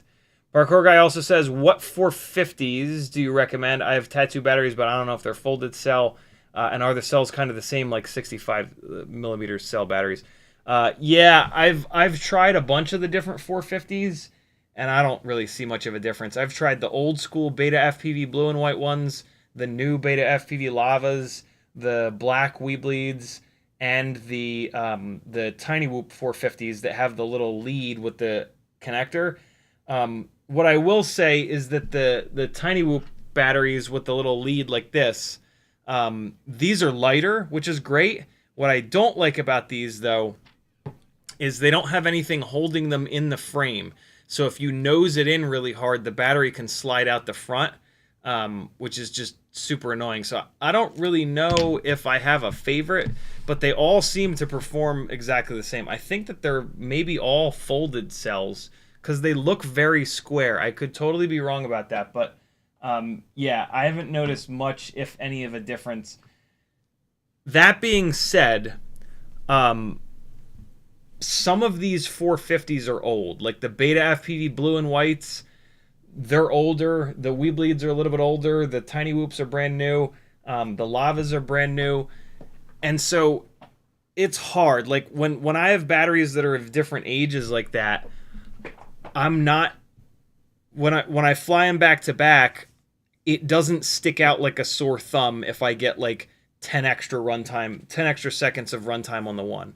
Because I know that, you know, this one might be a little bit older, this one might be a little bit newer, and that's kind of an unfair comparison. So there might be a difference between some of these 450s. What I can say that is that it's not a huge difference.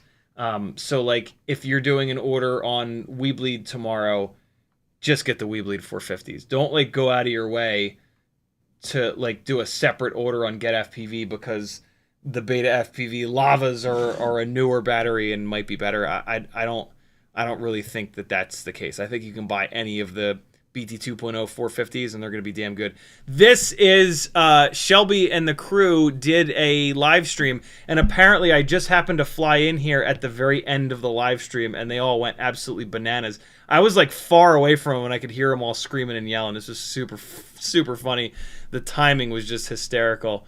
Got a couple quick little semi-room power loops in, and then I didn't want to be too much of a pain in the ass, so I kind of got out of there. But I want to rewatch this stream to see what it looked like for me to fly in there. Everybody got like a super big kick out of that, which was awesome. Everybody was like, dude, holy shit, how did you get that timing so perfect? I'm like, I don't know, I just knew that they were over there streaming. So that was definitely, this is now definitely Sunday night, because I know they did that stream on Sunday night. So that was awesome. We are kind of getting to the end here. The rest of this flight footage is just going to be me bouncing around more, and I think this is when I started to kind of fly like ass. Oh, here's me on the little catapult thing. I don't, maybe I didn't see it, but yeah, there was a little catapult here, and we were like firing each other off of it, and you had to try to get armed and not hit the ground, which was way harder than you would think. The ultimate would be to get thrown into that cube and then arm inside the cube and properly fly out of the cube. I almost did it. I flew out of the top of the cube, which doesn't really count. But a couple people did. I think Eva did get into the cube and fly out of it properly, which was super awesome. Speaking of, Eva also won the Dive of Death challenge, which was insane and like just as scary and reckless as it looks. Here's another one of the really bright cameras. This is really what this room looked like. Like, this is the best representation of what this room looked like. It was on fucking fire. Like, the other Runcam Nano 3s are kind of like low contrast. This Nanohawk Nano 3 is giving you the best idea of like what this room actually looked like. It was crazy. It was so bright in there. And see, like, this is me starting to really fly bad. Like, I don't know. I'm sure I was tired and probably sleep deprived. Oh, I did get some good sleep. I stayed at a hotel down the road, a Days Inn down the road, which was actually really decent, and the bed was really comfy. And I made it a point to sleep in both Saturday and Sunday because I was up so late, and I just knew. That's me getting pushed around by the fan. There was a big old fan in there. That's why the quad was like shaking for no reason there. More of the same, I think, here. I am going to charge through this footage and chop it up, so there will be an edit of, like, the highlights. It's going to take me a while, because, as you can see, there's an awful lot of flight footage from in here, right? Like, I've had this flight footage on back-to-back for over an hour now, and we're still not really at the end of it. We're getting close, though. We'll keep going until we get to the end of it. Any other questions you guys have in the chat, absolutely leave them. I'm trying to think of what else. Yeah, I mean, there's all kinds of, like, you know, little stuff that went down here and there that was hysterical that won't necessarily make any sense to you guys. Like, you know, had to be there kind of stuff. The long and short of it is that it's an amazing event put on by amazing people at a really cool location. And you guys should go next year. It's not all that expensive. If you're on the West Coast, yeah, sure, it's going to become expensive because you're going to have to get all the way over to the East Coast. But still, yeah, Castle Crash, regardless of where you're at, should be like a bucket list kind of thing for you. If you're on the West Coast, just like Rampage, it's a thing that you should do at least once. It's a very unique experience. absolutely worth the cost of coming and doing it once.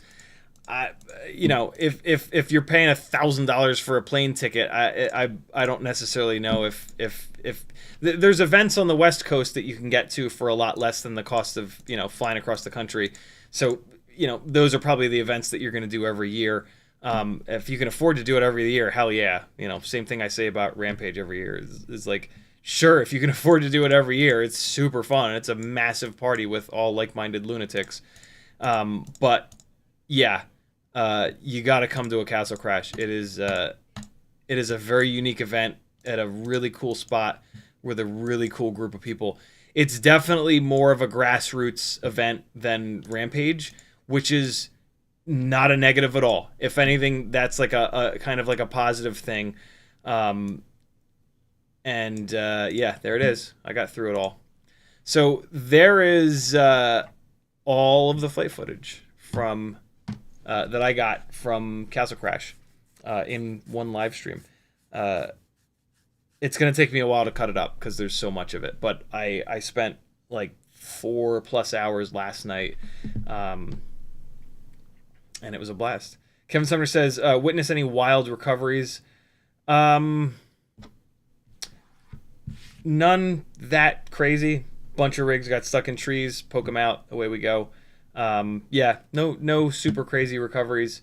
I spent most of my time sort of inside though, and in the whoop house, the worst recovery is that you got to poke it out of the rafters. So yeah, didn't do much flying outside. One of the things I will say is that I was being a little bit of a prima donna. There were a bunch of gnats, and like, man, I just got super frustrated by them, and so that was one of the reasons that I kind of hung out inside a bunch. There was a fan in the whoop house, so I would like go outside for 15-20 minutes, and then I would like retreat back to somewhere or my car and just run the air conditioning. It was also really hot, and so yeah, I was being a little bit prissy, admittedly, about that. But like, I don't know, man. These were like different gnats. These were gnats that like crawl into your eyeballs, and like I'm like, yo, don't do that, and like into your ear holes. So yeah, but Kevin Sumner said that he thinks it's because there wasn't a lot of rain, and so the gnats were like desperate to stay alive. Whatever. I mean, you go outside and there's bugs. Not a whole hell of a lot that anybody can do about that. So it feels weird complaining about that. But fair warning, if for some reason you just absolutely can't stand gnats, bring a here, look. This is the solution. And what pisses me off is I have one of these, and I just didn't think to bring it. But I'm gonna put one of these in my flight bag from now on, I think. You go to Tiny Whoop, you go to the store, and you go to the hair protection / fashion page, and you just buy yourself. This is the one. It's sold out. I'm sure you can get it on Amazon, but this is all you need. This would have completely fixed it up because they're gnats. They're not mosquitoes, so they're not biting. They're just being annoying. And there was one person there that had one of these, and yeah. So, hey Kevin, next year, if you can get a whole ton of these cheap enough, it would be worth raising the price of the tickets $2.50 if everybody got one of these when they can you imagine like 100 FPV people all wearing these things? Maybe don't do that.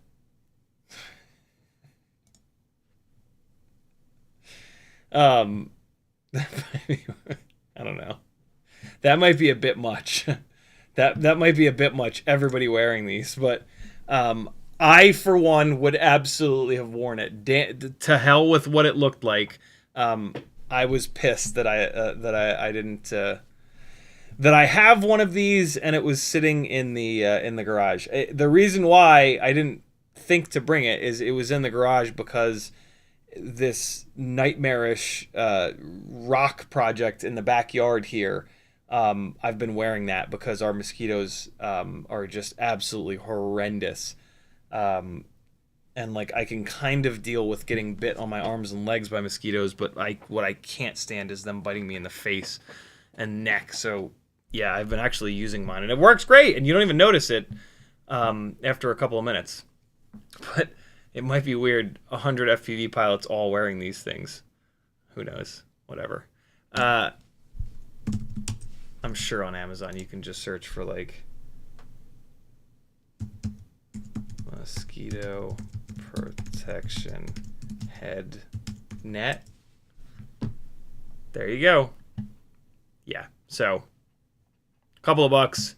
If you're gonna go, I would recommend snagging one of these.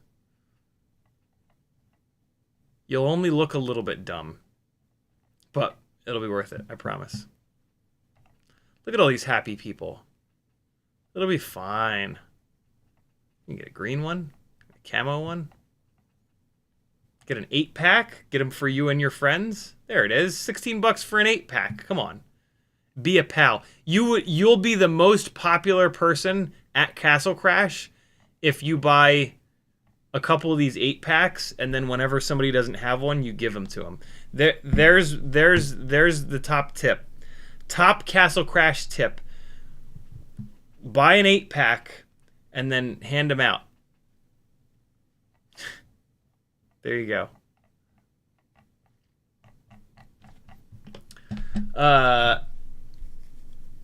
Again, sorry for the sort of low energy live stream. My brain is a piece of shit sometimes.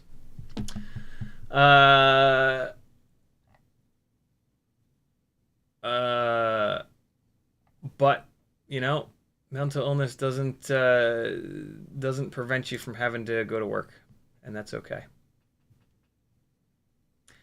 Just Mo says, how do you feel about the new RunCam thumb? Also, has anyone in the chat used the SpeedyB analog module? I'm feeling like Thanos collecting all video systems. I've heard good things about the SpeedyB analog module. I haven't heard a damn thing about the RunCam thumb 2. But if it's better than the RunCam thumb 1, which it probably is, then it's probably a great deal. I didn't see what it was selling for, but I'm assuming it's either $50 or $100. It's super cheap, like the RunCam thumb 1.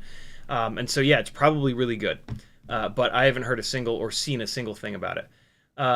Just Mo says, also, how much trouble can I get into if I gorilla whoop in a dead mall? Probably none. Yeah, as long as you're respectful, you can pretty much fly anywhere and not get in much trouble, especially a tiny whoop. Like, flying a tiny whoop around, nobody, A, you're not going to get caught because nobody's going to hear it or care because it's a silly little toy. But B, yeah, even if you do get caught, like if a cop rolls up on you and you're flying a tiny whoop, they're just going to be like, go away, right? It's like, whereas if they roll up on you and you're flying like a 5-inch rig, it might be a different conversation. It probably won't, though, as long as you're respectful and you're just like, you know, kind of play dumb, like, oh, I didn't know it was trespassing, I didn't see any signs, I looked for signs, right? You say stuff like that. I didn't want to bother anybody, I apologize, I'll leave right away, right? Like, when people get into trouble, it's when cops roll up and they act like assholes, usually, right? Like, not out of the realm of possibilities that you get one of the cops that's a douche and they make it their job to, you know, power trip as they tend to. But yeah, chances are you'll be okay, especially flying a tiny whoop.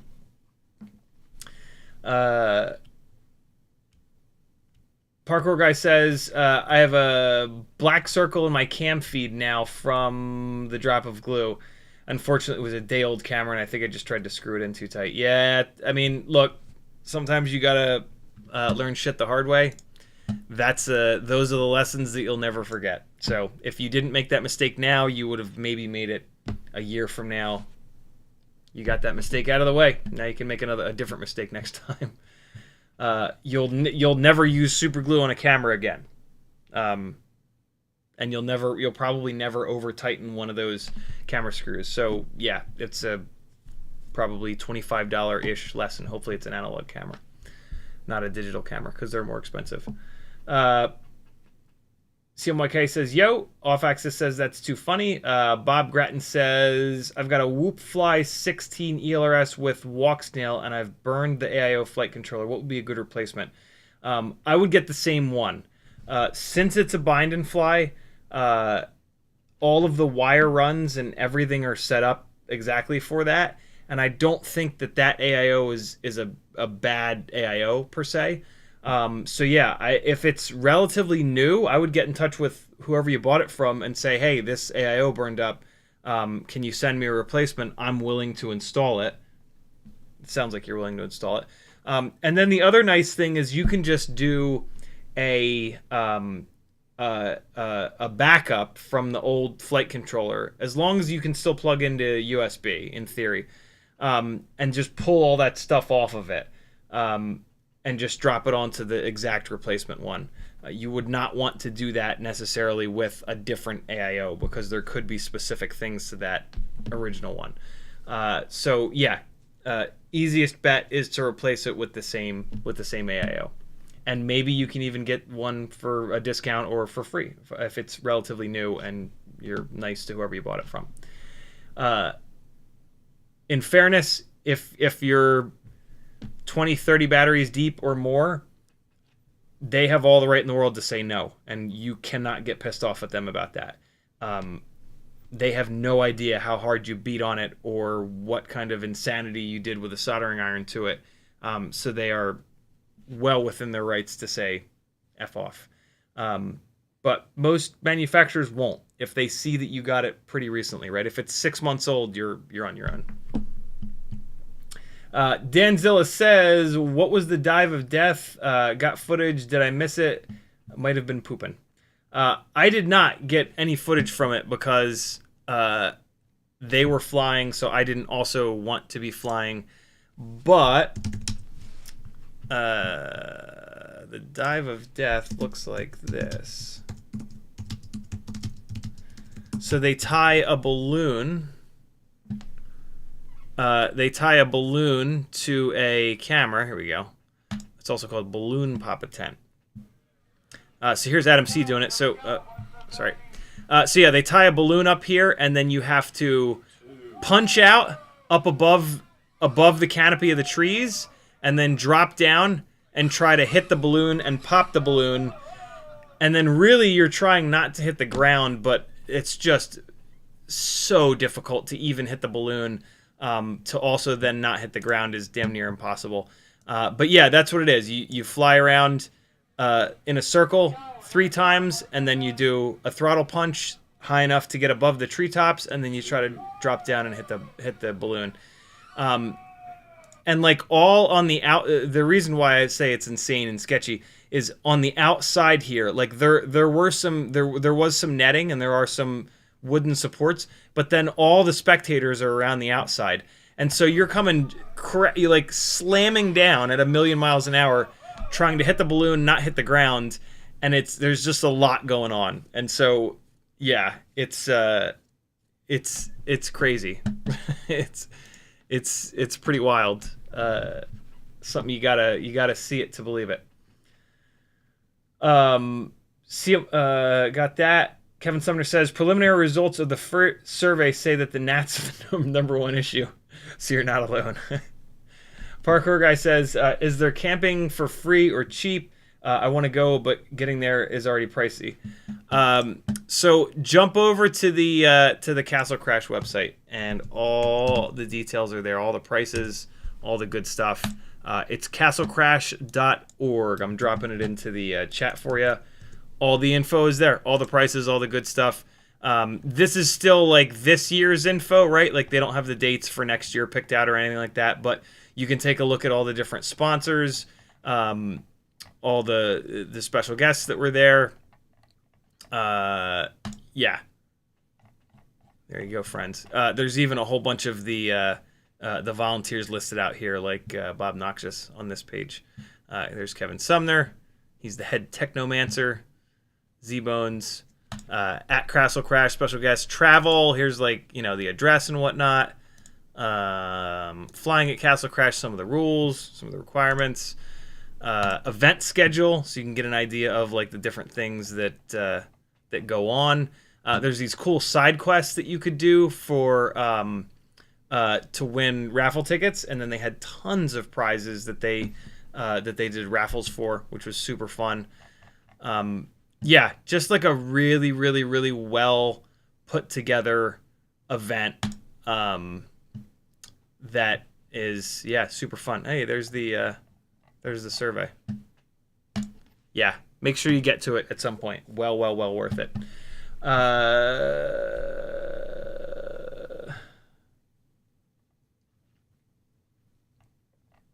on a second. Kevin Sumner says head nets are already on the ideas list. Nice. Zero says, don't apologize for low energy. You can't always be on. You're just a human. Thank you, dude. It's my job, though, you know? And, like, I've always prided myself on doing a good job at my job. And it bothers me when things that I can't control get in my way of that. But, yeah. Parkour Guy says, thank God analog cam and I learned before I did it to an HD cam. How tight should I make it? Got a good trick.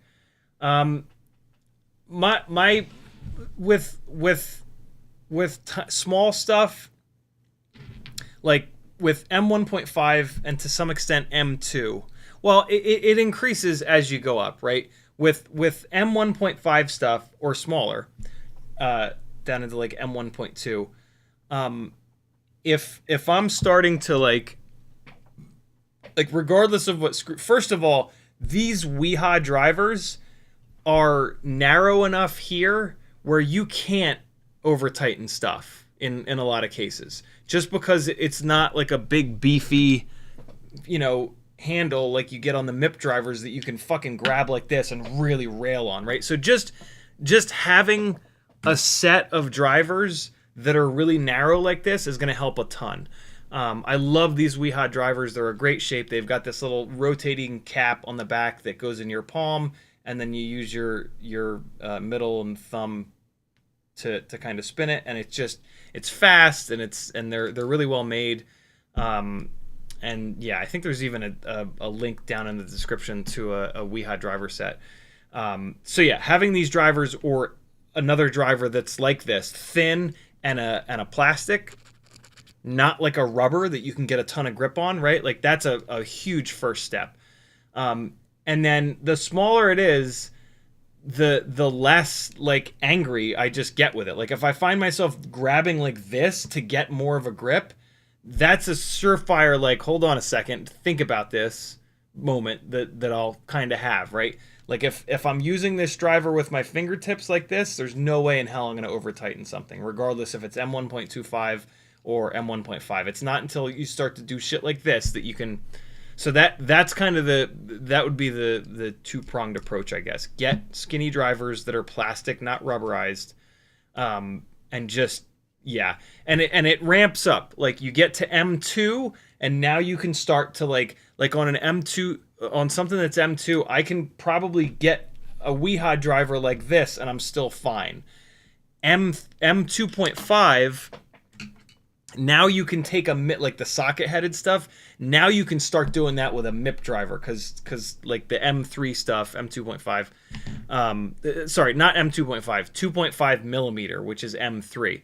That stuff is really strong. So that stuff you can start to gorilla dick like this with a driver that's got a wider handle with a bunch of grip to it. But yeah, as it shrinks down, just be more and more gentle. Rat RH says, what is a good size motor for a 35 millimeter brushless? 802 is going to be the smallest that you want to go, but really what you want to do is spend $10 and get rid of that frame and those propellers. And get that onto a regular 65 millimeter frame that takes 30 millimeter / 31 millimeter props, 1.2 inch props. You will get so much of a performance increase by doing that. It will offset the $40+ you're going to spend on a new set of motors to try to get that 35 millimeter prop rig running. The problem is the propellers. The 35 millimeter propellers that exist are not good. The 1.2 inch propellers for regular 65 millimeter builds, we have 3 props that are unbelievably good: the Gemfan 1210 biblades, the Gemfan 1219S tri-blades, and the HQ ultralight tri-blades. And all you need is a different frame. Get a Cockroach V3 or a Cockroach Lite AF. Those are the 2 of my favorites, and 2 of the best in my opinion. And then whatever motors you have now will work, but at that point you're opening yourself up to 0702 motors, which really perform well, and like those are the tiny whoops that are super accurate, get great runtime, and will allow you to do more stuff. Like literally, you will be able to do more freestyle moves with that setup than a 35 millimeter build, because of the weight, because the motors are more dialed into the propellers, because the propellers are way better, because the all-up weight is going to go drastically down. There's a whole bunch of different reasons there. So that's really what you want to do, and it's not going to cost you. Even if you do that and you get a set of 702s, you're still only going to spend like an extra $10 because all you're having to do is buy a different frame and different propellers. So yeah, that's really what you want to do. I have tried on 3 separate occasions over the last 3 or 4 years to make one of those 35 millimeter propped rigs setups work, and every single time, it's just not as good. There's nothing that it's better at than the 65 millimeter setups, because we don't have propellers that are good enough. If somebody made an ultralight set of propellers in 35 millimeters, that might change the story. But until that happens, it's no. The other problem is that frame is older, and the newer frames are a lot lighter and a lot stronger too. So the frame itself for those 35 millimeter props is just kind of not as good. Also, there's a lot of AIOs that won't work in that frame, so you're super limited to which AIOs you run. You have to run the cross-style AIOs because that frame moves the ducts in. So yeah, my main piece of advice is to get away from that. It won't cost you much money, and the flight performance will go through the roof. Just Mo says, I work in the mental health field. I teach my clients to help regulate anxiety or frustration. It's called the diving mechanism. It helps regulate heart rate and breathing to help manage anxiety. I have heard of that. At some point, I think I've worked on that with... I had a therapist that was really heavy on cognitive behavioral therapy, and I believe that's where I tried that. And from what I remember, it's not for me. But yeah, it's managing mental health is about trying a lot of different things, and eventually you'll find something that works and or someone that can help you out. I believe I'm on Talk Therapist number 7 in my life. I've been going for over 20 years now. That's just the reality that some people have to live with. Rybread says, I got my son up in the air a week ago or so, meet 75 with the trainer, pocket boxer, trainer and angle on the same switch, so I could catch him if he needed, but he did well. Very, very cool. How old is he, Rybread? Kevin Sumner says, we're for sure adding more better netting and something overhead next year. Nice. That will make it significantly less sketchy. Parkour Guy says, that Diving Death looks perfect for 40,000 kV motors. Yeah, so you have to pop the balloon, so doing it with a tiny whoop won't really get the job done. And I think it's sort of just like an unwritten... It might even be a written rule that you have to have, like... I know there were people doing it with micros, but I think it has to be like 3-inch or bigger, maybe. If it's not a written rule, it's sort of an unwritten rule. But yeah, something with prop guards wouldn't break the balloon anyway. So, and you have to break the balloon. You can't just hit it. CMYK says, "Oh, dude, the event map was looking good. It was indeed. Look what CMYK did, yo. Oh, where the hell is it? Hold on. Oh shit.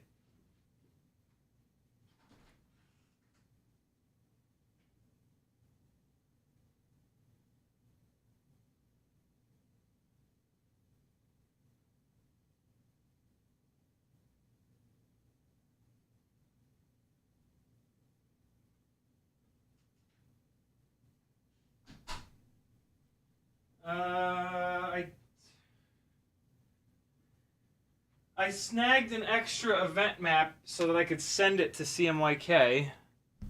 Apparently I took them out of the car, and it's still a little bit of a mess around here, and I don't know where they are. But I know that they made it home. Oh, there they are. They're like 3 feet away from me. Great. Total fail. Yeah, CMYK designed this, and it's awesome. Yeah, little map, a little key, no fly zones, and then these are the side quests here in the middle, and then here are the different events here. Very, very cool stuff. I've got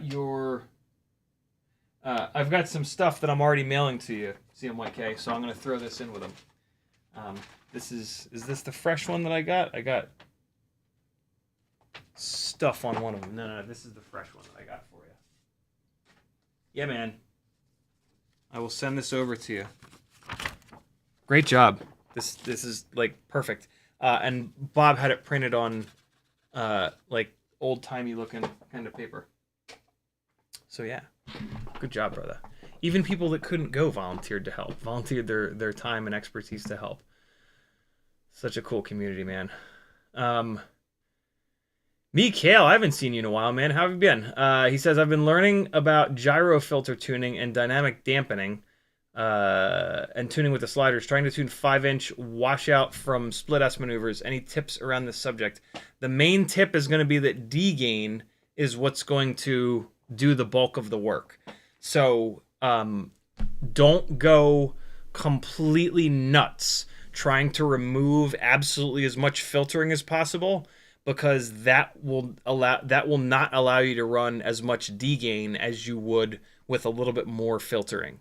So that's the main tip. Don't go bananas trying to like really reduce every fraction of a millisecond in your filters tab. Get the filters a little bit aggressive, and then focus on your on pushing the D-gain up. Probably what you're going to want to do is have a ratio like this of D-gain versus PNI. For me, what I like is to have the D-gain slider 0.3 above the PNI slider. That's a little bit aggressive. 0.2 is a little bit more normal, but yeah, you want to have that D-gain slider up a little bit, and then you want to push these two sliders as far as you can, as far as the filters will sort of allow you. So yeah, push the filters a little bit, and then focus on the D-gain and get that as high as you can. Back it off a little bit, and then you might be able to push the filters a little bit harder. But yeah, D-gain is going to do the bulk of the work that you're looking for there. Even especially if you've got a motor and prop combo that aren't like up to the job. And that's going to be the other thing, which is that to make sure that you look at your motors and your props to make sure that the props are light enough for the motor to give you a good enough response time, right? Like pushing the P-gain sliders up artificially improves the response time. Not artificially, digitally improves the response time. The majority of the response time is coming from the motor, how much power it makes, how heavy the bell is, and the propeller, how much power that makes and how heavy that is. And so you can do a lot of PID tuning by using lighter weight propellers or more like taller, more powerful motors with the magnets pulled in. You got to balance that with the motors overheating and stuff like that. But yeah, there's a couple things to get you going. Morton Upshot says, why not replace 35mm props with 30mm props and not replace the frame? Because a replacement frame is like $5, and that Meteor 65 Pro frame is needlessly heavy and really reduces the number of AIOs that you can possibly run. But the main thing is that it's needlessly heavy. You're dragging around a bunch of extra weight for no reason, and that's, nowadays we've learned that weight is a massive, arguably the most important thing to reduce on tiny whoops. Tiny Shark FPV says, what's your favorite drone build so far out of all the drones you've built? There's no way I can do that. Most of them are tools for a specific job, my favorite job is chasing. I mean, so far it's been cyclists, but I'm just gonna say athletes.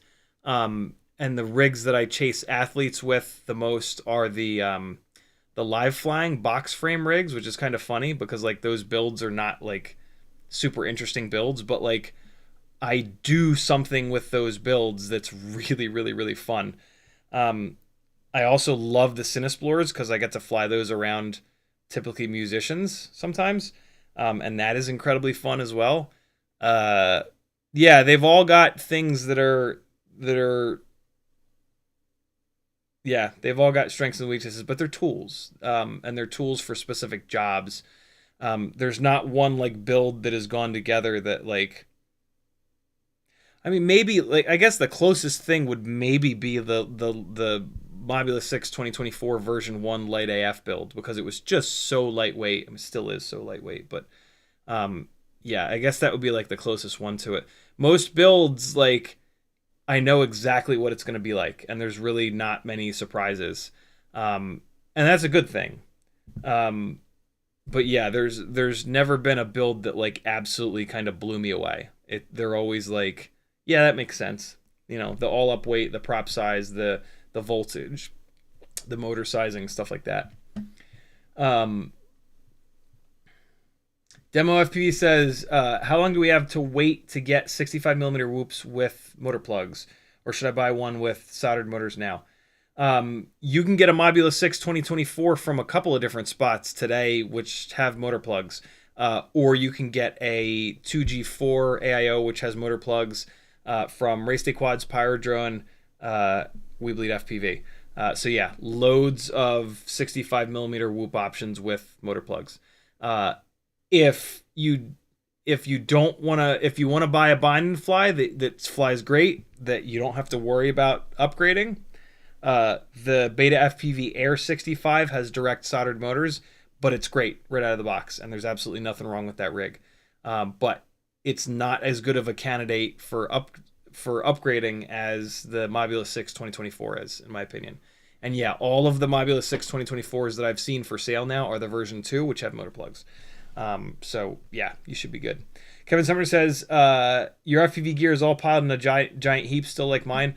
No, I spent a ton of time last night, and yesterday getting it out of here. It initially it was all right here.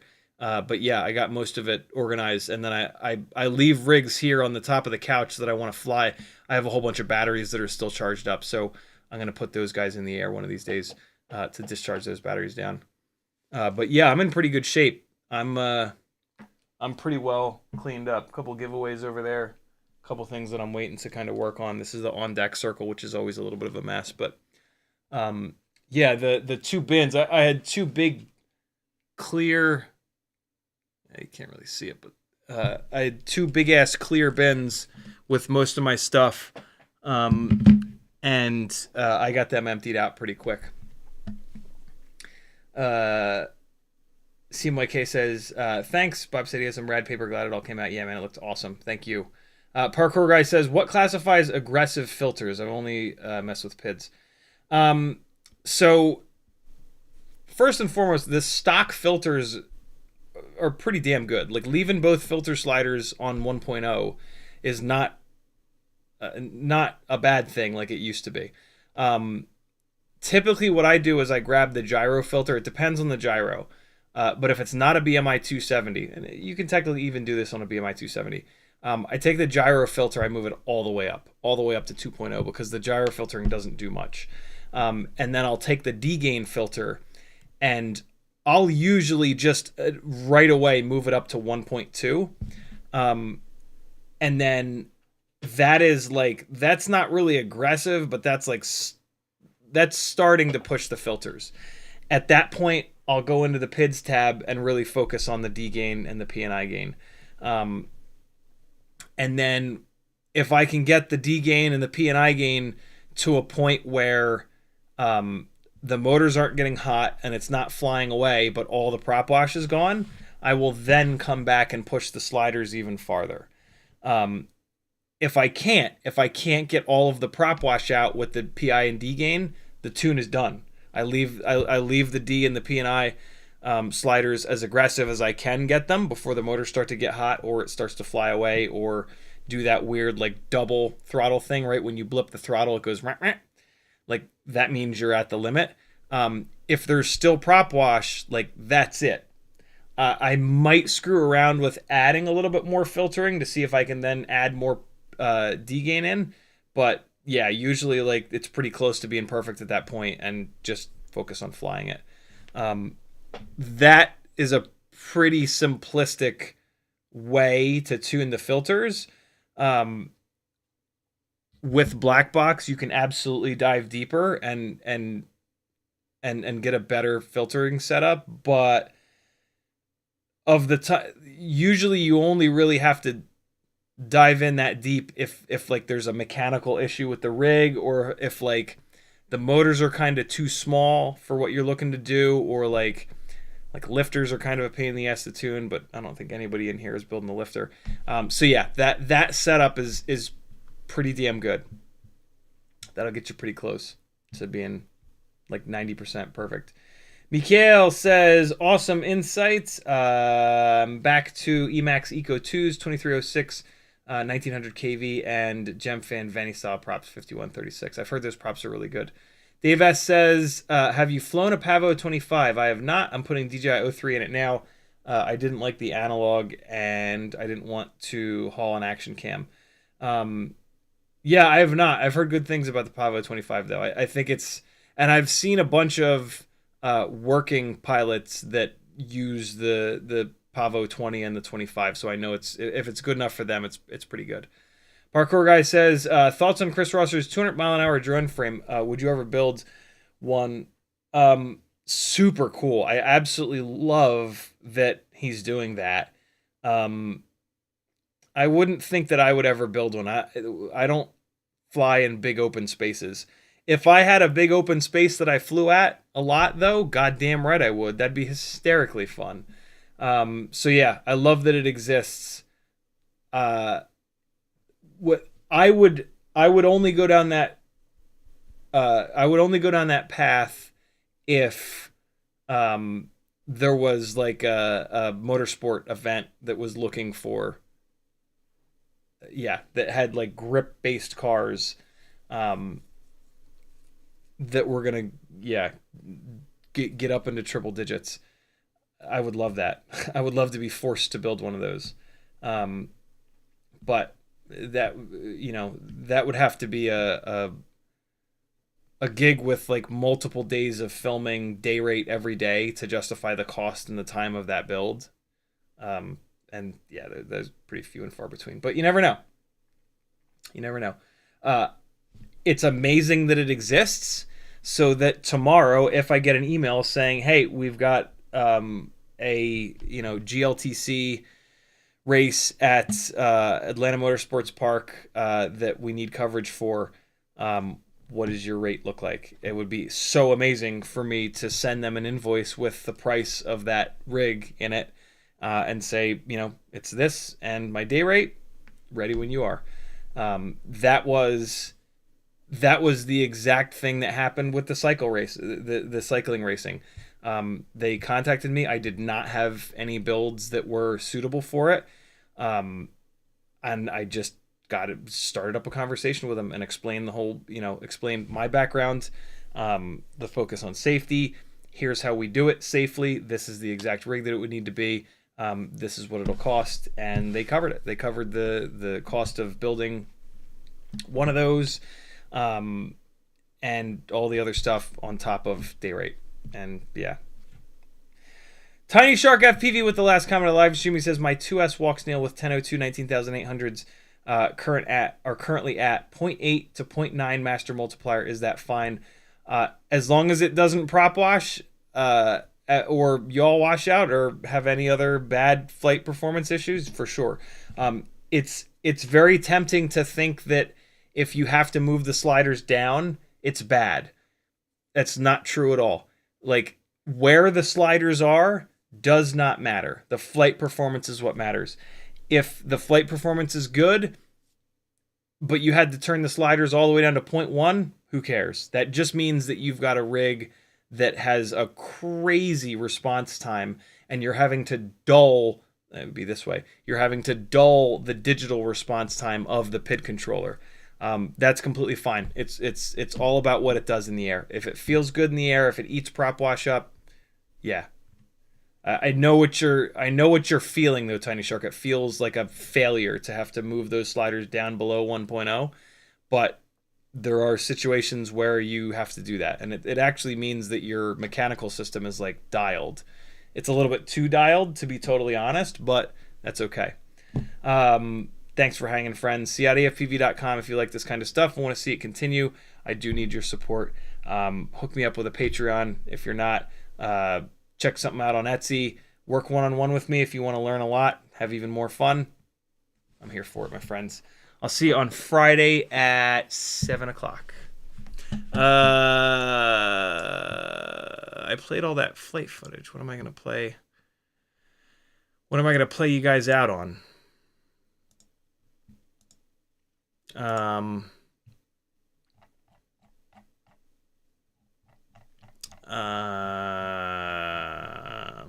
I'll just pick something at random. Here's a random one for you. I don't even know if it's me flying. It is me flying. I'm flying badly, though. I can tell already. Nah, that one's all... There's a ton of interference. Hold on. There's a whole bunch of interference here as well. Come on, come on, come on, come on.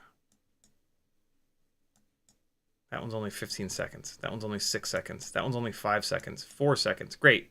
11 seconds. Now we're going in the right direction.